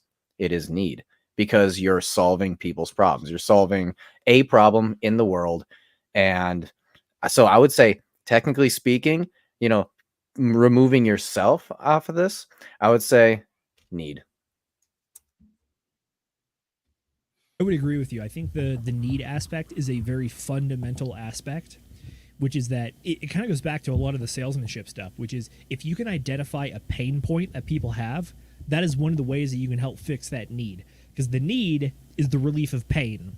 So whenever you make your sales pitch, if you can really kind of like poke on that pressure point, that's how you're going to make those sales. So yeah, need makes sense to me. Yeah, because one thing we see, what is like one of the most failed businesses, right? Restaurants, right? Like, do you really need another restaurant in that area? Not really, right? That's why I think most restaurants, they're in every corner around here, bro. Like you don't even need a restaurant. You just head down the street and they got a grill cooking up right down the street, right on the sidewalk. Are in very different parts of the country. I understand what farmers do, but let me tell you, the people up in that Great Lakes area, they need some good Mexican food. Well, maybe, hey, you know, I might go down there then start a little restaurant over there. There we go. Yeah, but I think that's one of the most felt things, right? That most people try to get into the market of selling food. It's already oversaturated, right? Because it's like one of the easiest things to do, you know, like a need that most people like. If you can find like a niche somewhere where that need isn't being filled, right, you can actually become successful. Like there's one business that's just needed all over the world, and those are the jerk shacks. You know, if you set up a jerk shack anywhere in the world, you're gonna be successful. That's a need that always needs to be filled. Nope. Anyway, I was going to recommend instead maybe try opening a hot dog stand in like Africa where there's no, you know, food. That's my take. They don't have money to buy food. I mean, that is also true. Go where they're hungry. You'll sell them all out. I understand the Hormozy quote, which is that you get the genie. He asks, what is the one competitive advantage you want for the hot dog stand? And the correct answer is you want your hot dog stand to be in front of the hungry audience. Maybe not in front of the African children who can only pay you with a few rocks and a leaf of grass, but I don't know. I'm just saying. All right, gentlemen, I want to transition to one of the other ones. I think this is one of the more, dare I say, memeable commandments, but I think it's one that people focus a lot in kind of like the Hustle Bro community, which is scalability. Which is that, do you have an idea that is capable of being scaled? AKA, are you able to sell one hot dog, or are you trying to sell the hot dog stand to the people trying to sell the hot dogs themselves? It's the difference between selling to 10 versus 10,000. What do you guys think about this one? Is this Man, I got something. Nate's got something. Sam's got something. Who's y'all got first? something. Let's hear it. Sam, what you got, brother? Sam, go ahead. Everything is scalable. How? Most people just don't know how to scale it. Could you give me an example of something you think is not scalable? A hot dog stand. Okay. Why is it not scalable? Because I have one hot dog stand and 2 hands. Okay. I can only sell so many hot dogs in a day, Sam. Correct. Okay, You can't. Other people can. But Most people like. Go ahead. Sam, I don't know how to hire Well, other people. No, That's correct. That's your problem. I Is was that the going to real say business model? to Sam's point, out here like in the LA market, right? You see a lot of these food stands and vendors, but they don't actually own the stand. It's actually like one owner that he hires all these people. So he's even the fruit vendors, right? So they're scaled out. Even the food trucks, they're usually all parked in one lot. So there's usually like one owner, and he hires people out, and he has all the vendors go out for him. So like you said, most people just don't think about how to scale it. But if you can actually scale the business, which I would say that's the hardest part to do, right? Is when you have a business is actually trying to figure out how to scale it and how to use other people. Because I would be the same way. Like I don't know how the hell, I wouldn't know how the hell to scale the hot dog stand either. Somebody did it though. That's There's fair, go for Go it, ahead, Will. T. All right. Well, I'm gonna take this conversation down like the kind of the military road, which is No, let's keep it on the weenies. Well, yeah. Yeah, So, let's talk about winners. it does have to do with the vending and the learning of processes and the mastering of things. So one of the things that was super duper big, or that still is super duper big in the military, is um training subordinates, because there's high turnover. So because there's high turnover, the Marine Corps, and I presume the Coast Guard as well, Zenith and other such jobs, because people sign 4-year contracts, there's like, and people are always coming, always going, you always have a constant like fresh meat in the grinder, and old salt dogs like leaving the realm, or leaving the whatever the heck. And so you can train them one-on-one as individuals, or you can put together a binder and build a system that does the training for you, that then like, that's basically like, the better you can build the binder, the better you can make the system, the more you can make yourself replaceable by saying, hey, I've got all this knowledge in my head that is basically my processes, my procedures. This is how, like, you do preventative maintenance on a Humvee, for instance. Like, this is, you check the oil, you check the tire pressure, you check the freaking the SL3 gear, see if the canvas is ready to go over the back to protect the Marines in the back from the rain. Like, is the windshield broken? Are there mirrors? You go through all the little steps. It's just like a pilot's checklist, right? You go through the steps, you make sure that they're there, you don't have to think about it, right? And it's super duper easy. Another big thing is that, like, the whole idea of the Marine Corps is to train yourself out of, like, train yourself into obsolescence. Like, you make all of the, like, so I spent a lot of time in the Marine Corps as a corporal and a lot of time as a sergeant. And when I was in each one of those ranks, I was always training my subordinates to do the things that I normally did. So, like, when I was a sergeant, when I was a squad leader, I was always getting my corporals together, talking to them about, like, this is how I decide, like, which one of you I'm going to be putting in charge of, like, a fire team to take care of this task. I'm explaining to them the things that I'm doing, so that way they understand what's going on. And because someday I'm not going to be there anymore. Sergeant Stevenson's gonna float off, and he's gonna go join the civilian sector, and he's going to be climbing towers and hanging out with Degens all day, right? And he's not going to be teaching folks how to work the flight line, how to drive forklifts, how to load and take care of things, right? So we train for high turnover, and we train for getting ourselves like remove yourself from the process. You need to be able to be a machine that can follow the steps and follow the practices, but you need to, like, they're super big on building systems, and it's the same principle as everything that Hormozy talks about regarding business, and the same thing as MJ talks about regarding, like, the Fastlane track. It's just it's applied in a different circumstance. It's applied to like war fighting. It's applied to preventive maintenance. It's applied to leadership. It's applied to all sorts of stuff. So the idea of like train the people that are underneath you to the point where you're not necessary anymore allows everybody to be able to solve more problems at all times. And it's kind of like the Toyota Way book, where like the people in the factories would hop around and they would do different things, like, oh, we're producing too many of widget A and widget B is not being made. Okay, we're going to take some guys from widget A. We're going to show them the systems to make widget B, yada, yada, yada, push them down and get that process going. The more well-rounded people you have, the more you train yourself out of necessity, like the more you become an asset, like you guys were saying just a minute ago. And the more people that you have that know how to run the hot dog stand, the more hot dog stands you can have, the more hot dog stands you can make. And this solves the scaling problem. Is basically just teach other people what you know. Don't hoard the knowledge, share the knowledge. And in so doing, you become better at teaching, you become better at leadership, and you become more wise in being able to discern what information is valuable, what information is not valuable. So that was my little 2 cents on the hot dog cart and creating systems and things. I like it. You and I are the military guys on here. So what I'll say about the military way of scalability is through standardization, which is exactly what you just described. It is that everyone has their SOPs and that we know the correct way, or the way that we're all going to do it, no matter what unit you're at. Whether you're in Iraq, whether you're in the fucking Pacific Ocean, or just back home in the States. We all train to a standard, so that way, wherever we send you, everyone's operating on the same playbook.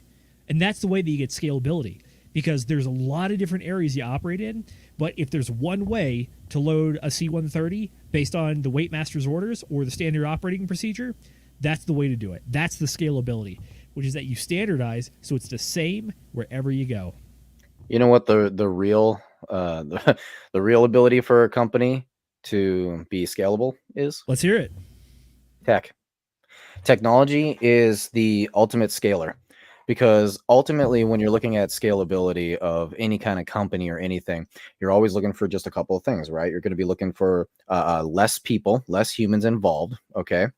Lower costs of just overall items in general, right? Of the thing that you're bringing in, right? To basically get rid of the people, but then also faster times to put out said product, right? So cheaper costs, more faster times, and then less people.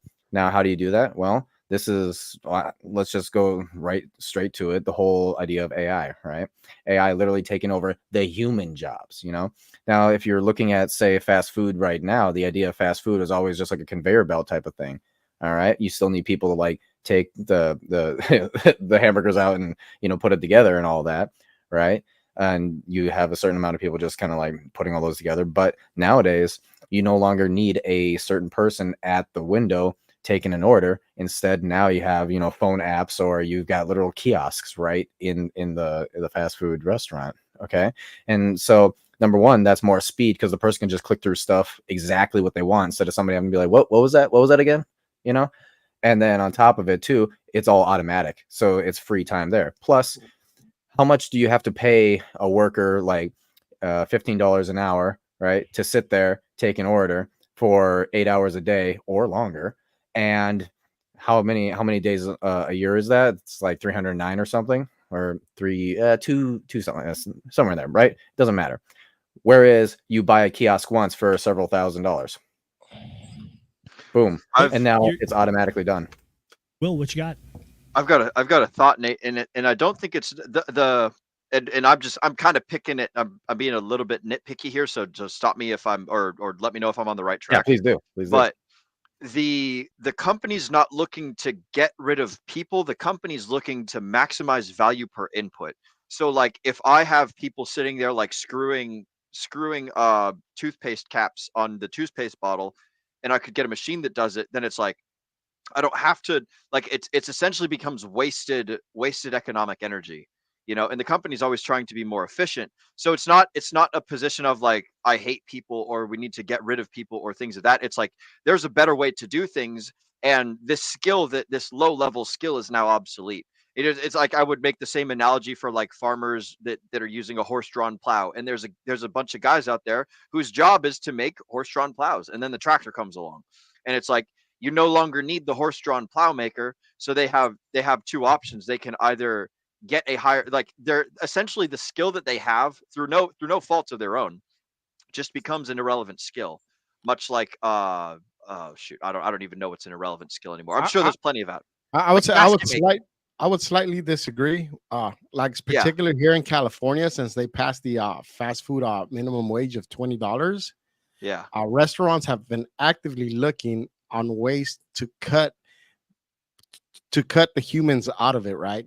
And it comes to that as input. Like I went through a drive-through like I was about a month ago. I think it was at Carl's Jr. and there was an AI bot that took my order.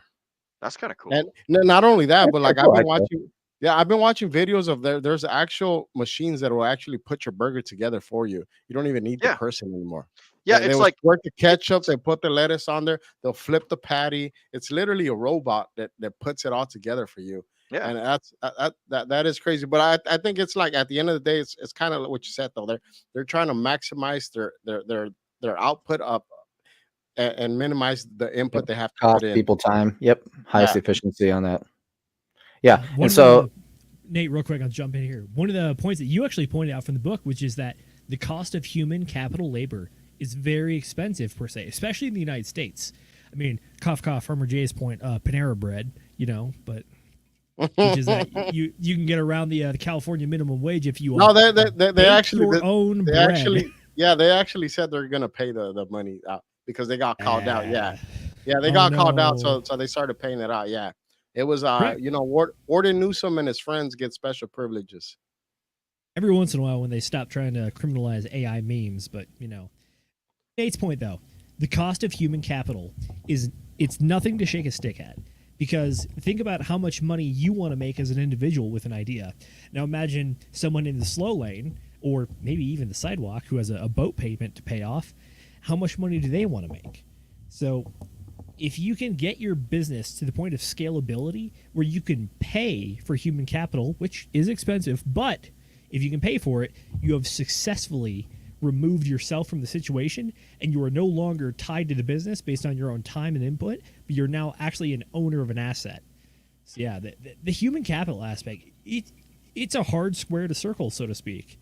But if you can figure it out, that's the real ticket, man. What is, because if you start eliminating all these jobs, right? Like you start running out of customers that have money to buy the stuff you're actually trying to sell. If you get enough of the human workforce, right? And you're selling a product, like, well, how are they supposed to get the money to buy your product if all the jobs have been automated? So it's like you got money printer, baby. There you go. Just give it to them.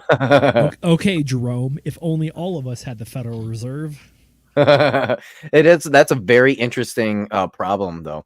So here's the interesting thing about humans, and this has been bothering me since I was a child. Okay. You remember back when there was like the actual family restaurant, okay? And it was very crude little Pizza Hut was a family restaurant? Yeah, right. No, I mean like it's a literal family. Their house is right next to the restaurant, and the wife literally walks in and is the cook for the day, right? Like, and you go and you look at their menu and it's very crude, but it's very home-like, The eggs are never perfectly set like a machine would do it, and all that. And maybe they popped a few yolks, but you're like, yeah, it's okay. It's delicious tasting anyways, right? So back then, that used to be a thing. But then, especially during the 80s, this is where maximum efficiency for maximum profits on corporations and also conglomerates always soaking in as many or accumulating as many of these companies as possible, creating a standard where everything is formalized. There is a formula for everything. If you're not within this formula, you are inefficient. And so therefore, and you kind of start losing that human element. And so when you start getting to that point of we have become so efficient on putting out products, and this is scientifically going to be the most tasty burger ever, right? And we have machines. Yeah, we literally have machines that are making the burgers because of the formula that is scientifically should be the most tasty ever. It's like, okay, where's the human element in that? Where's the experimentation? Who's better? Who's worse? There is none anymore. And I've always gotten frustrated of like, why is there always a formula? Why is there nothing that's like, I can trust this to be, a specially made thing? and it's unique. It's not, right? And once this is the interesting thing, farmer, is that once you get so efficient that pretty soon people aren't even able to work anymore, aka the entire economy, right? You go to work to get money to buy things that you want, right? That whole loop breaks down because we become so efficient. We no longer need workers. Now, where's the money to buy the product that we've become so efficient at making that there's more of that product out there now? Universal basic income is Ooh, Oh, that's the current thing that they're like, well, Boo, how are we going to solve this? UBI. Oh, money printer, let's just give it away. It's like, well, now I've- that doesn't make any sense either now, because then you got to keep making the product. It's like, what the hell, bro? What you got, Will? I don't have the solution, but I have the reality check that like everyone needs to come to, and that's that the day and age of the middle class worker in America, in the West, is over. You need to be a leader, you need to be a business owner, you need to be a scaler, you need to be a problem solver. You need to be able to direct people more so than like do blue collar work. The blue collar work days are coming to an end with the like, 'cause we're basically outpacing ourselves in like we're outpacing our own society in terms of riches. Like Sam and I were talking just the other day about like if someone wants to put up a house, you know what they do? They go and hire a bunch of like of Hispanic framers who come together and they slap the framed house together. no. They And hire a white man that hires a bunch of Hispanics. there you go. Sure. Yeah, they hire There it is, folks. a There it is. problem Contracting in solver. a nutshell. They hire a problem solver who solves the problem at a low cost. The way that they solve the problem at a low cost is they get low cost labor. Americans don't work at low cost labor rates because we don't. Like it, I don't care why. It actually doesn't matter why we don't. The fact of the matter is that like Americans don't work at low cost labor, whether they're jaded, whether their I think heads are it's high in more the like cloud. a life, like the lifestyle that they're used to. Lifestyle if choice. yeah, no. If you start taking less money, right, you can't keep up with the current lifestyle that you're used to, that we're all Correct. accustomed to, right? So Yes. So to you're absolutely right, farmer. And but like to carry on my point though, it's like the cost of labor is low for those that like are willing to be efficient and maximize. To your example, Nate, about the lady cooking the homemade meal that means something, that was made by a person like with tender love and care and stuff, as opposed to like a vending machine basically for hot burgers or hot steaks or something. You know, you can still get those things in America. You just have to pay more now because the zeitgeist of the whole society, everyone thinks that their labor is worth a high dollar amount. And so whether it is or not doesn't matter. The fact of the matter, the only thing that matters is like, will people do the work and what's the cost? So in order for you to get that same experience now, you have to have more money. How do you get more money? By solving higher level problems, right? So because and this all kind of sort of started in like the 70s and the 80s, and I might be wrong on my timelines here, but the whole Henry Kissinger outsourcing the American labor to China, to India, to other companies, where we basically made China the manufacturing hub of the Western world, where we stopped producing goods in America. We stopped being like factory workers. We stopped being guys that just go to the lumber mill and you push lumber through all day, and you have like your 9 to 5, and you go home with your white picket fence and your 2 chickens in the pot and your car in the driveway, whatever. Right? Those days are over. It's not like we can belabor it and we can bemoan it, but the fact of the matter is in America there's so many people that are earning so much money by doing such high leverage work that we can't, like, the cost of living goes up for everyone that's around us. We're essentially gentrifying ourselves into the old way of living and working being obsolete. So like if you want to be a turnip farmer, you probably can. You just have to figure out how to farm 80 billion turnips in order to make a livable wage based off of the culture and the society and the lifestyle that we live in now. This is why like Aaron Clary's like minimalism thing is important. Like if you want to live with less money, you can. You just have to give up a lot of stuff, right? And we don't necessarily like doing that in the West. But the ultimate point of what I'm trying to say is that like we're moving into the area where you need to make more money in order to do the fancy and the fun things that we used to be able to do as middle class workers. We're kind of sort of working ourselves out of that point in America, in the West in general, not just America. The fact that cheap labor exists, the fact that there's people from other economic points, or people that are sending money back home for their people back home to live. The fact that they're like coming to America, working for less, doing the work, like picking apples and framing houses and doing all the stuff that Americans don't want to do because we think that or it doesn't matter why, right? The fact of the matter is an American won't go out and pick apples for $5 an hour. Other people will. And so those other people are going to get the job. And so people that are able to leverage other people's willingness to work are going to be the ones that are making the money. So it's true. To your Henry Kissinger point, by the way, which is that's an excellent reference. But the original idea with that was that if we export some of the low-cost labor to foreign countries, it will be able to subsidize and help prop up the higher level activity happening in the United States. Correct. Which theoretically would give us a competitive advantage on the world stage to have that higher level activity going on. In reality, what ended up happening is exactly what you described, which is that instead we got instead of a nice split, we got the extremes, which is that it went so far in both directions, which is that the level that you're able to work at in the United States is so high that it requires the inverse, which is a level so low in a foreign country, to create such a level of production to be able to sustain that business model or that level of scalability. It is working so well that it pushed itself to the extremes, which is that you need very high level payoff, but you also need such a wide or such a low cost level of support to build that base. And unfortunately, based on the laws that have been created in the United States, it's gotten to the point where it's like it's just not there, and you're getting outcompeted by people in foreign countries. So yeah, agreed. It's just like weird catch-22 with scalability, which is that first world problems. A little bit of that too, which is that human capital is very important, but it's also so expensive. But at the same time, you don't need all of the gray matter brain activity stuff going on, but instead sometimes you just need raw output. You know what's good for that?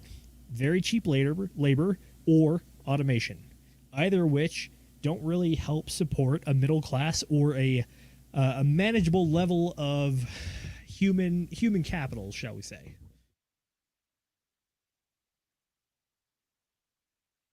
I'll add to that, Zenith, since you're talking about, automation and stuff like that. I was actually Let's hear it.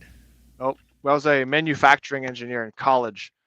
Don't use that degree much at all, but that was what I learned. And so at the time, is that what you told the ladies? You said, "I'm a manufacturing engineer." Yes, that's what I told all of them. Yeah, it worked every time too. And so I told the same thing to the recruiters, looking to hire engineers. And the thing I wanted to bring up was that the people that, like, a huge category of people that was created was like all of the work for automation engineers, and it like came from two sources. Either you're going to get a bunch of kids out of college that know a little bit about a lot of things and can like learn how to run robotics and machines, or you're getting a lot of the guys that were running the machines for years getting smart enough to like figure out what some coding means. So I like in either case, like, you no longer have people at that level of intelligence.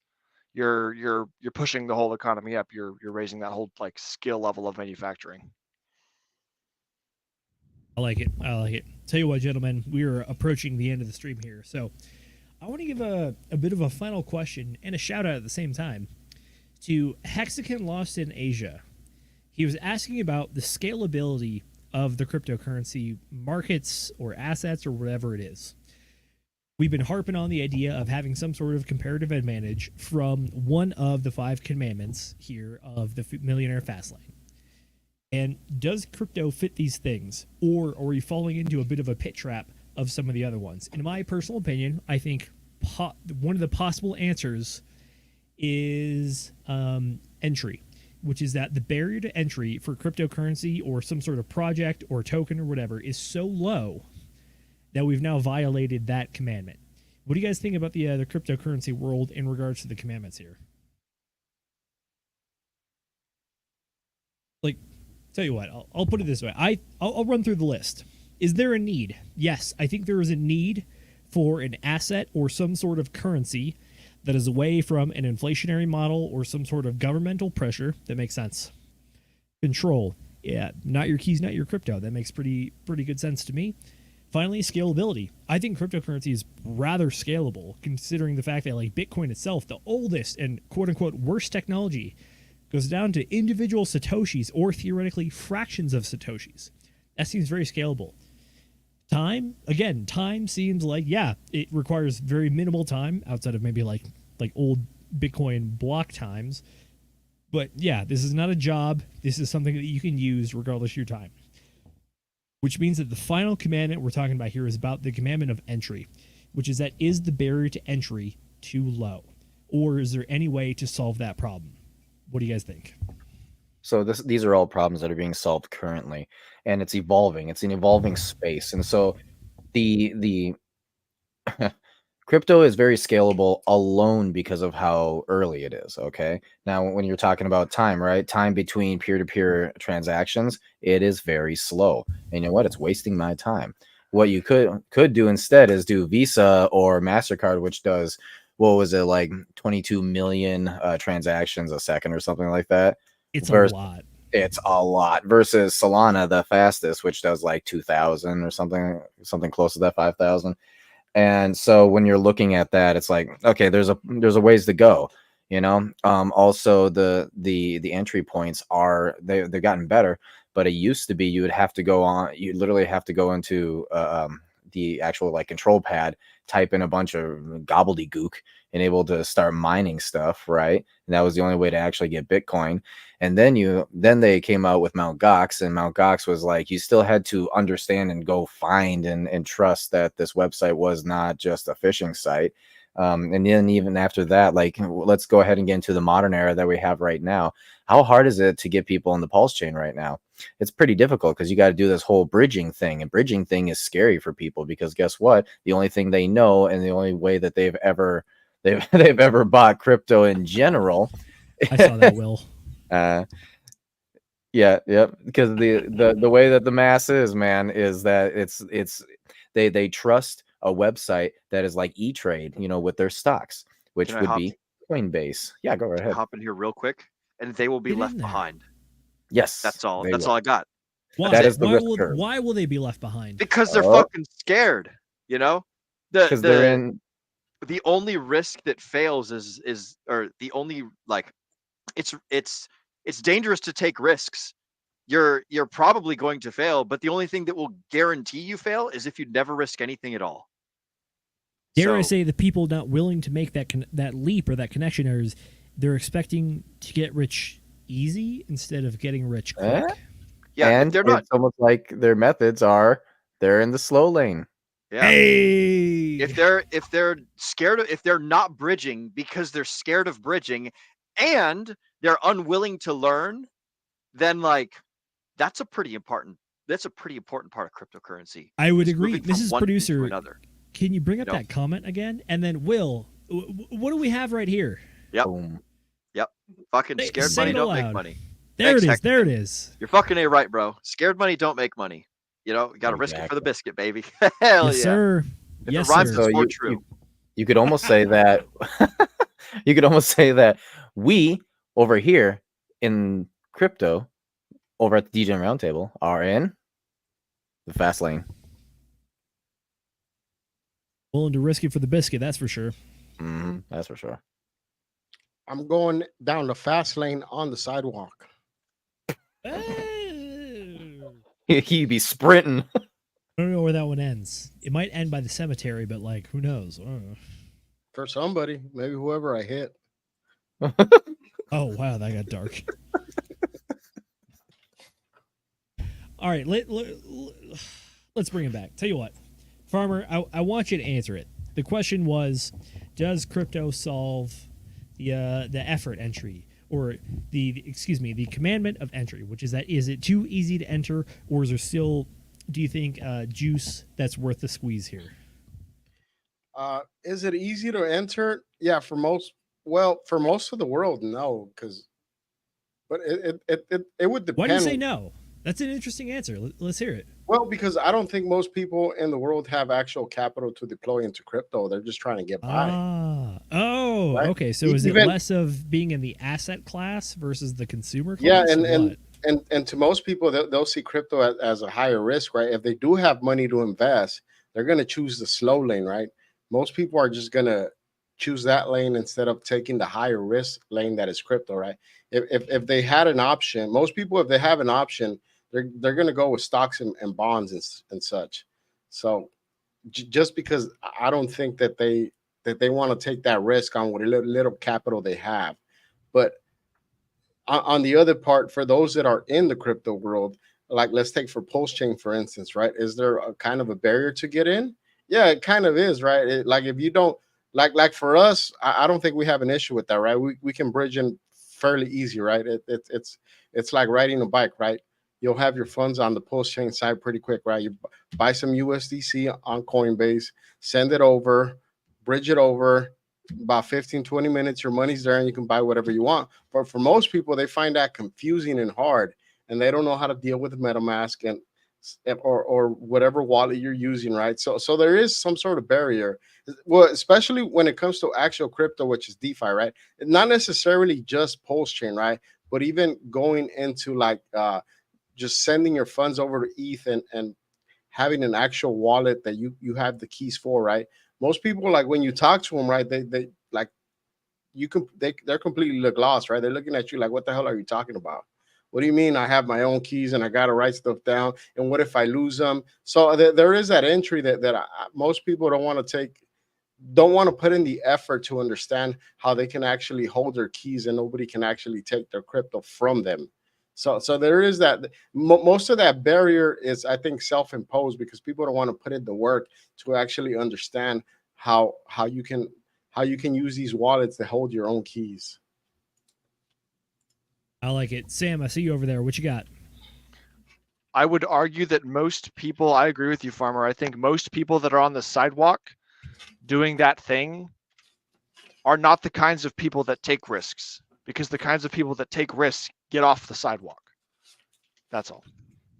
Playing Frogger, huh? Just jump in the street. You get This hit. might be this might be a bit of a hot take, but you know what I think?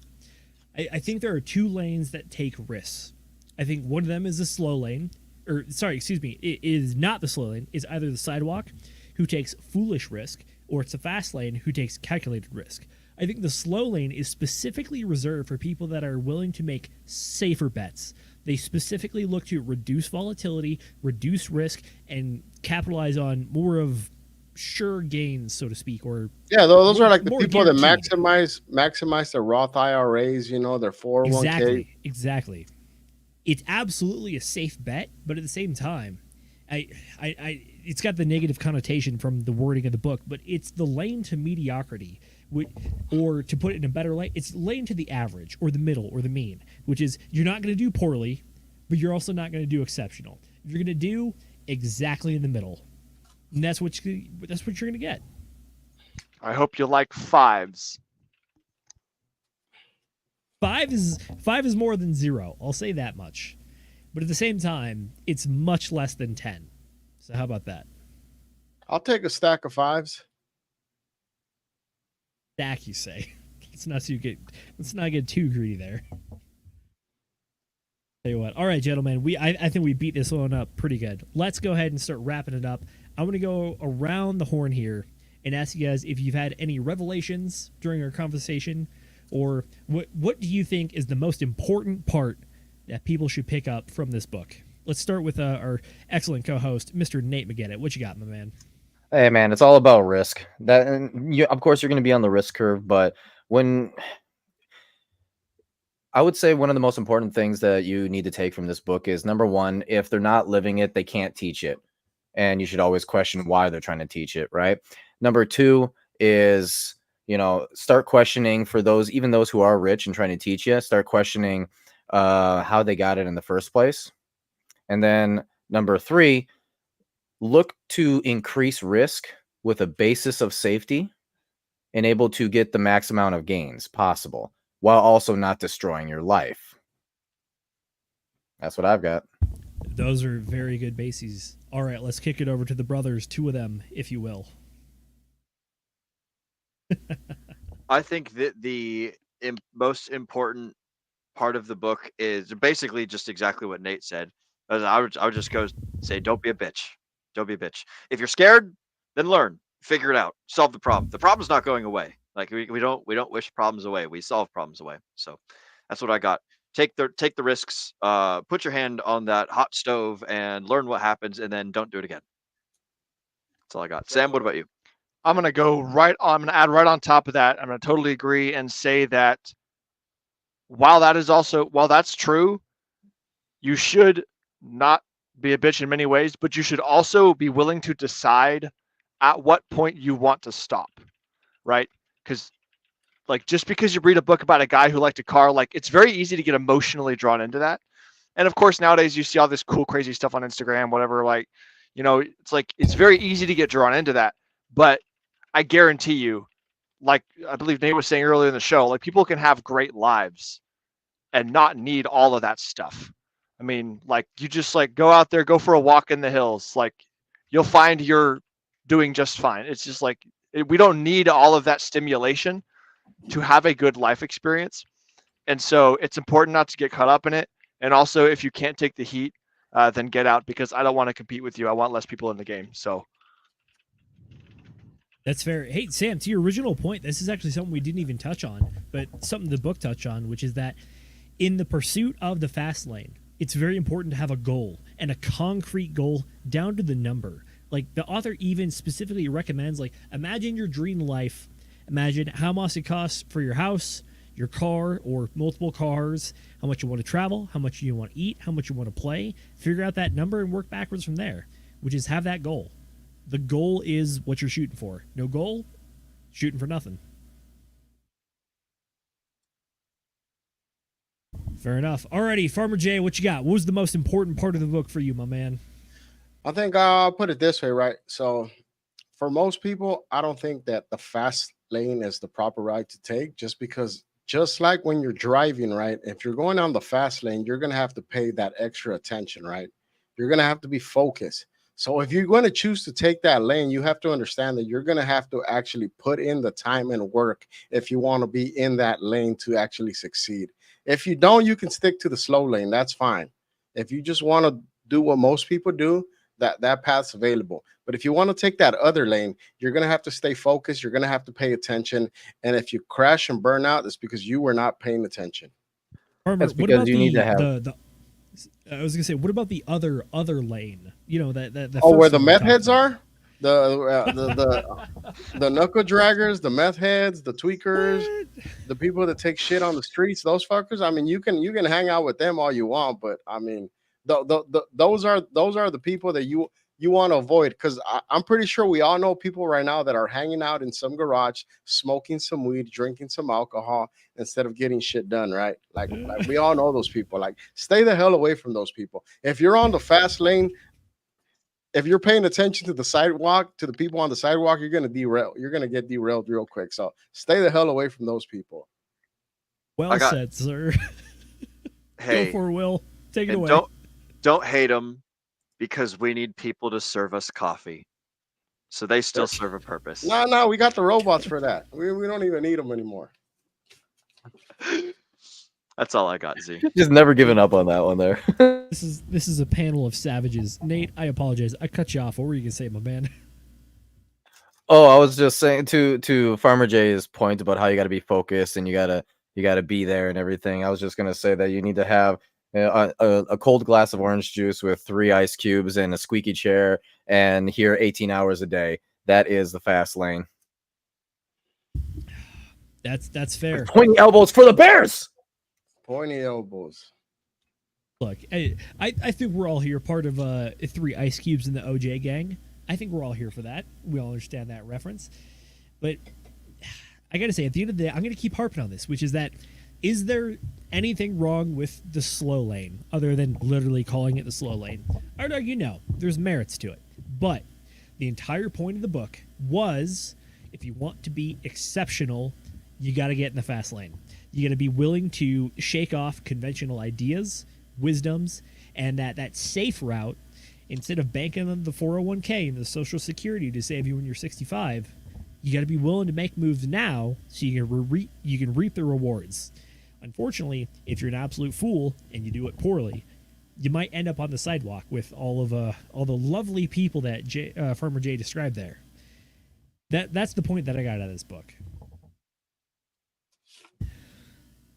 Love it. All right, tell you what, we're going to do one of our favorite things to do around here. Let's hit some chats. That's right, it's time for chat shoutouts, folks. Let's get it going. So, Mrs. Producer, if you do not mind, who do we have? We have Hexglen with one of the better quotes for the book, in my personal opinion, which is that solve people's problems and money is the result. Maybe happiness too. This is one of the main points that they talk about in this book in the value proposition section.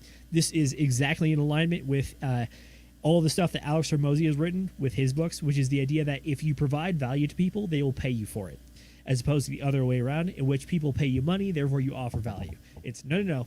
Offer value first, solve the need, you'll get money as a result. That is the result or the measurement of your success. Any thoughts, gentlemen? Will, you are muted, my man. I've just been lamenting so Sam can hear you guys because he's on his phone's internet. I'm using my PC, and I guess my like T-Mobile internet. Maybe I used up all my data for the month or something, but like I basically missed everything you said up until the point where it was like, "You got any thoughts?" Will, you're muted. So I'm sorry for throwing off the conversation here, but I don't know what's going on. Fair enough. Tell you what, Can you bring up the chat? That was let's what you're pull it up. commenting on? The Hexglen. Yeah, I already unstarted. I can't pull it back up. Oh, it's already gone. Yeah, she already unstarted, unfortunately. Oh, What did it say? good. Do you remember? It is Was that a lost. thought? He was talking about providing value to people comes first, and you get money as a result, instead of the other way around, which is that people give you money and then you provide value.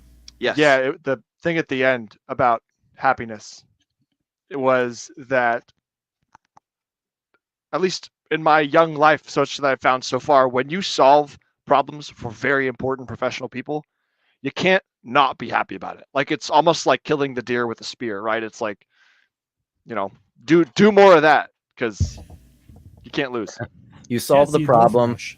And this goes back to what I was talking about with need, right? You've solved a problem that human beings are having issues with. As social animals, we have developed that instinct to want to solve a problem. Now, there's a selfish element to that too, but that's where the whole idea of like good versus evil comes from, right? However, if you are solving people's problems, it's not just money that you're rewarded with, aka reward, right? And that's another instinctual thing, but yes, you are solving the problems that people have, and therefore people like you. And if people like you, that's one of the main reasons why you're living, correct?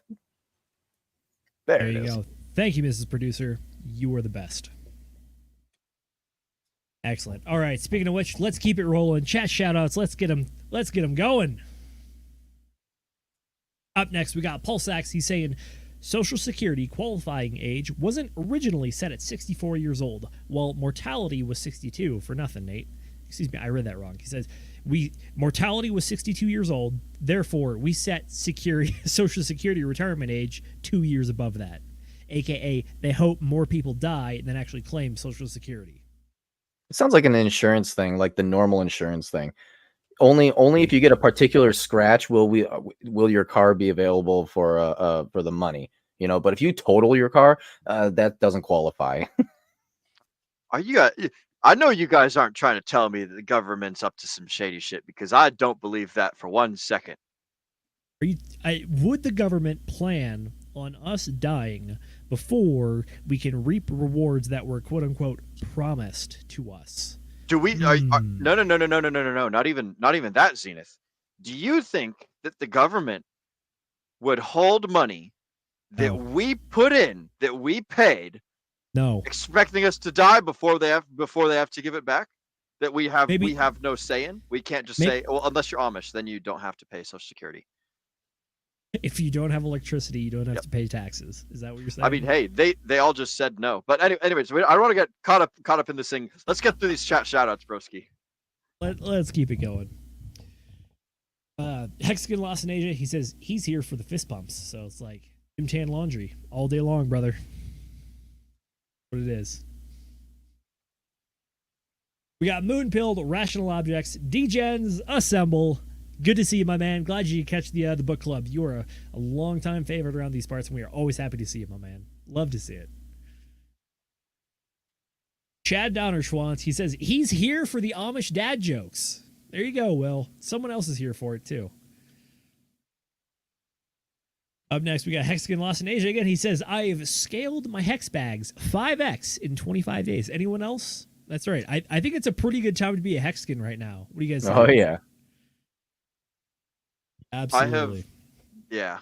Just keep going. Keep going. All right, Mr. Brightlight Crypto, who's probably streaming after this, by the way. So go check him out on his YouTube channel. He says, agreeable risks makes money, baby. Absolutely. Calculated risks. But be good at math. So he's here for the agreeance. There it is. There it is. Love to see it, my man. Is that it? If there's nothing else, I'm going to assume that's it. Fair enough. Tell you what, we're going to start going around the horn talking about what we got going on. But first and foremost, Mrs. Producer, please get the thing that I prepared ready. We have a very important show coming up this Sunday on the Degen Roundtable at 8 p.m. Eastern Time. We're talking about one of the most important streams of the year.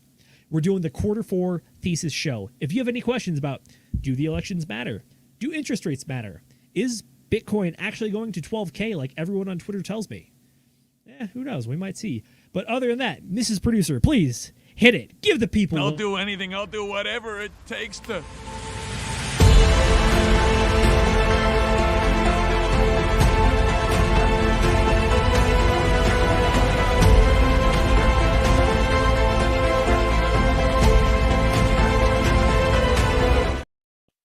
There you go, folks. Yes, we are answering all of your questions, talking about the next 3 months to close out the year here this Sunday at 8 p.m. Eastern Time. We're going to be talking about everything, like I talked about election volatility, the interest rates in Jerome Powell, everything else going on in the crypto markets, and all the events and opportunities inside of the crypto space that we are paying attention to ourselves and we want to share with all of you guys. That's what we got going on this Sunday. Be there or be square.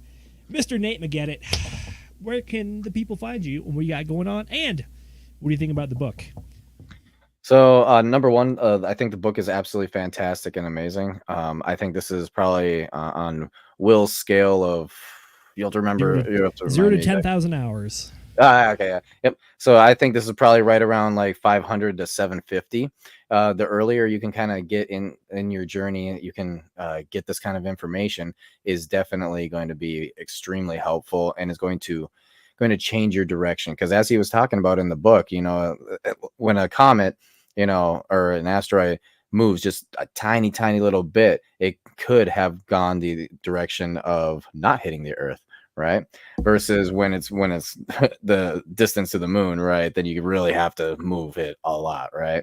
So I think that this is one of those trajectory changing type of books that is only going to be a net positive. Right. Yeah. And for the quarter thesis show, this is a show that you absolutely do not want to miss. I will not be on it. I don't really have as much to contribute to it. I have unfortunately, I've been out for 2 weeks of crypto in general. And so any data that I have to add to it is going to be literally tomorrow. And I have other things going on as well. So I will not be on it, sadly. However, one of the things that I did start up was my extremely technical deep dives into protocols show. And that was yesterday, the Ascending Tech on my channel right here, the Ascending Man. So go check that out. This is going to be like more extremely technically analytical type of stuff and really kind of introducing people into, the exact projects and coins and tokens, things like that.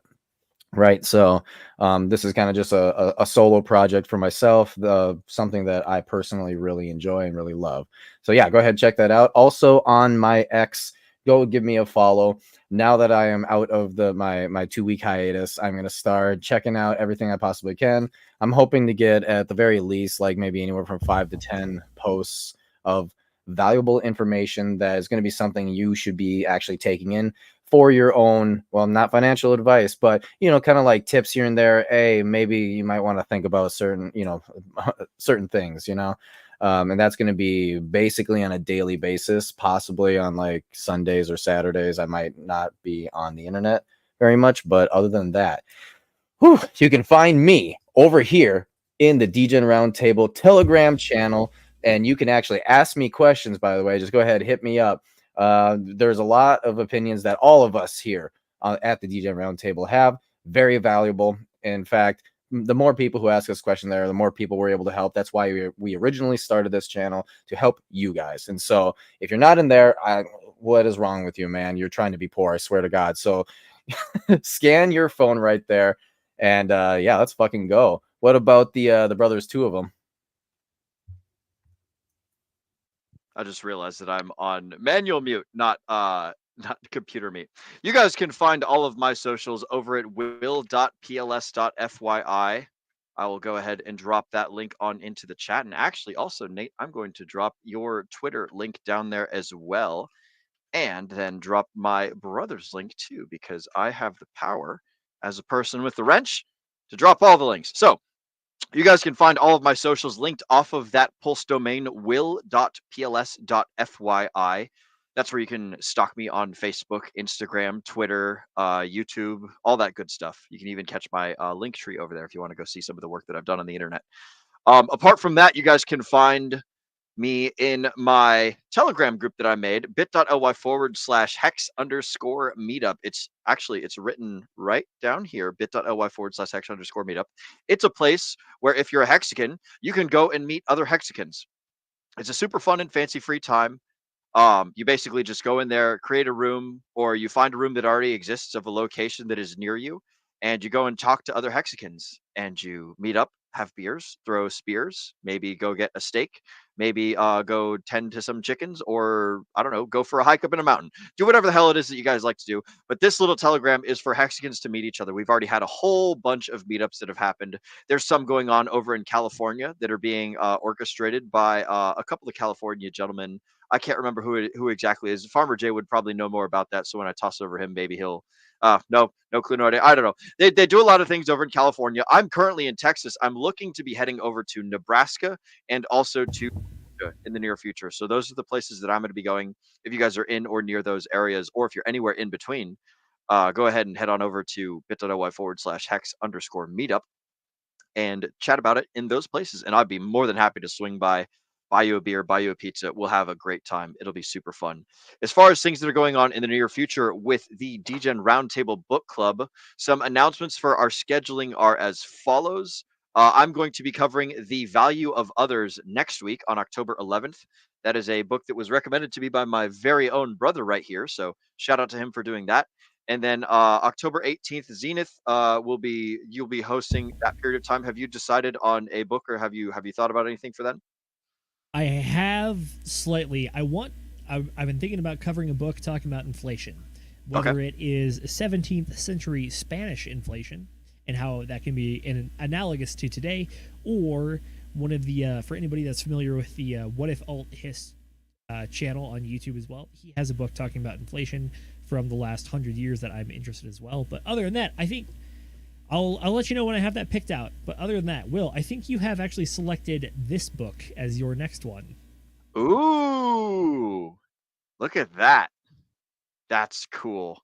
I like that you actually have a physical copy. I don't get physical copies of books very often, but that will probably be one that I end up getting and putting on my shelves up in my New Hampshire house at some point.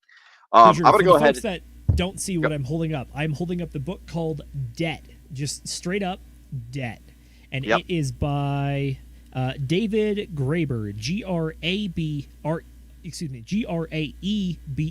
David Graeber.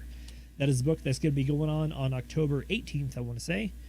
And then other than that, I will let you know what I have picked for my book of the next week. There's a chance it might not be available in audiobook, so you have to get a physical form, but I will try to keep it short if that is the case.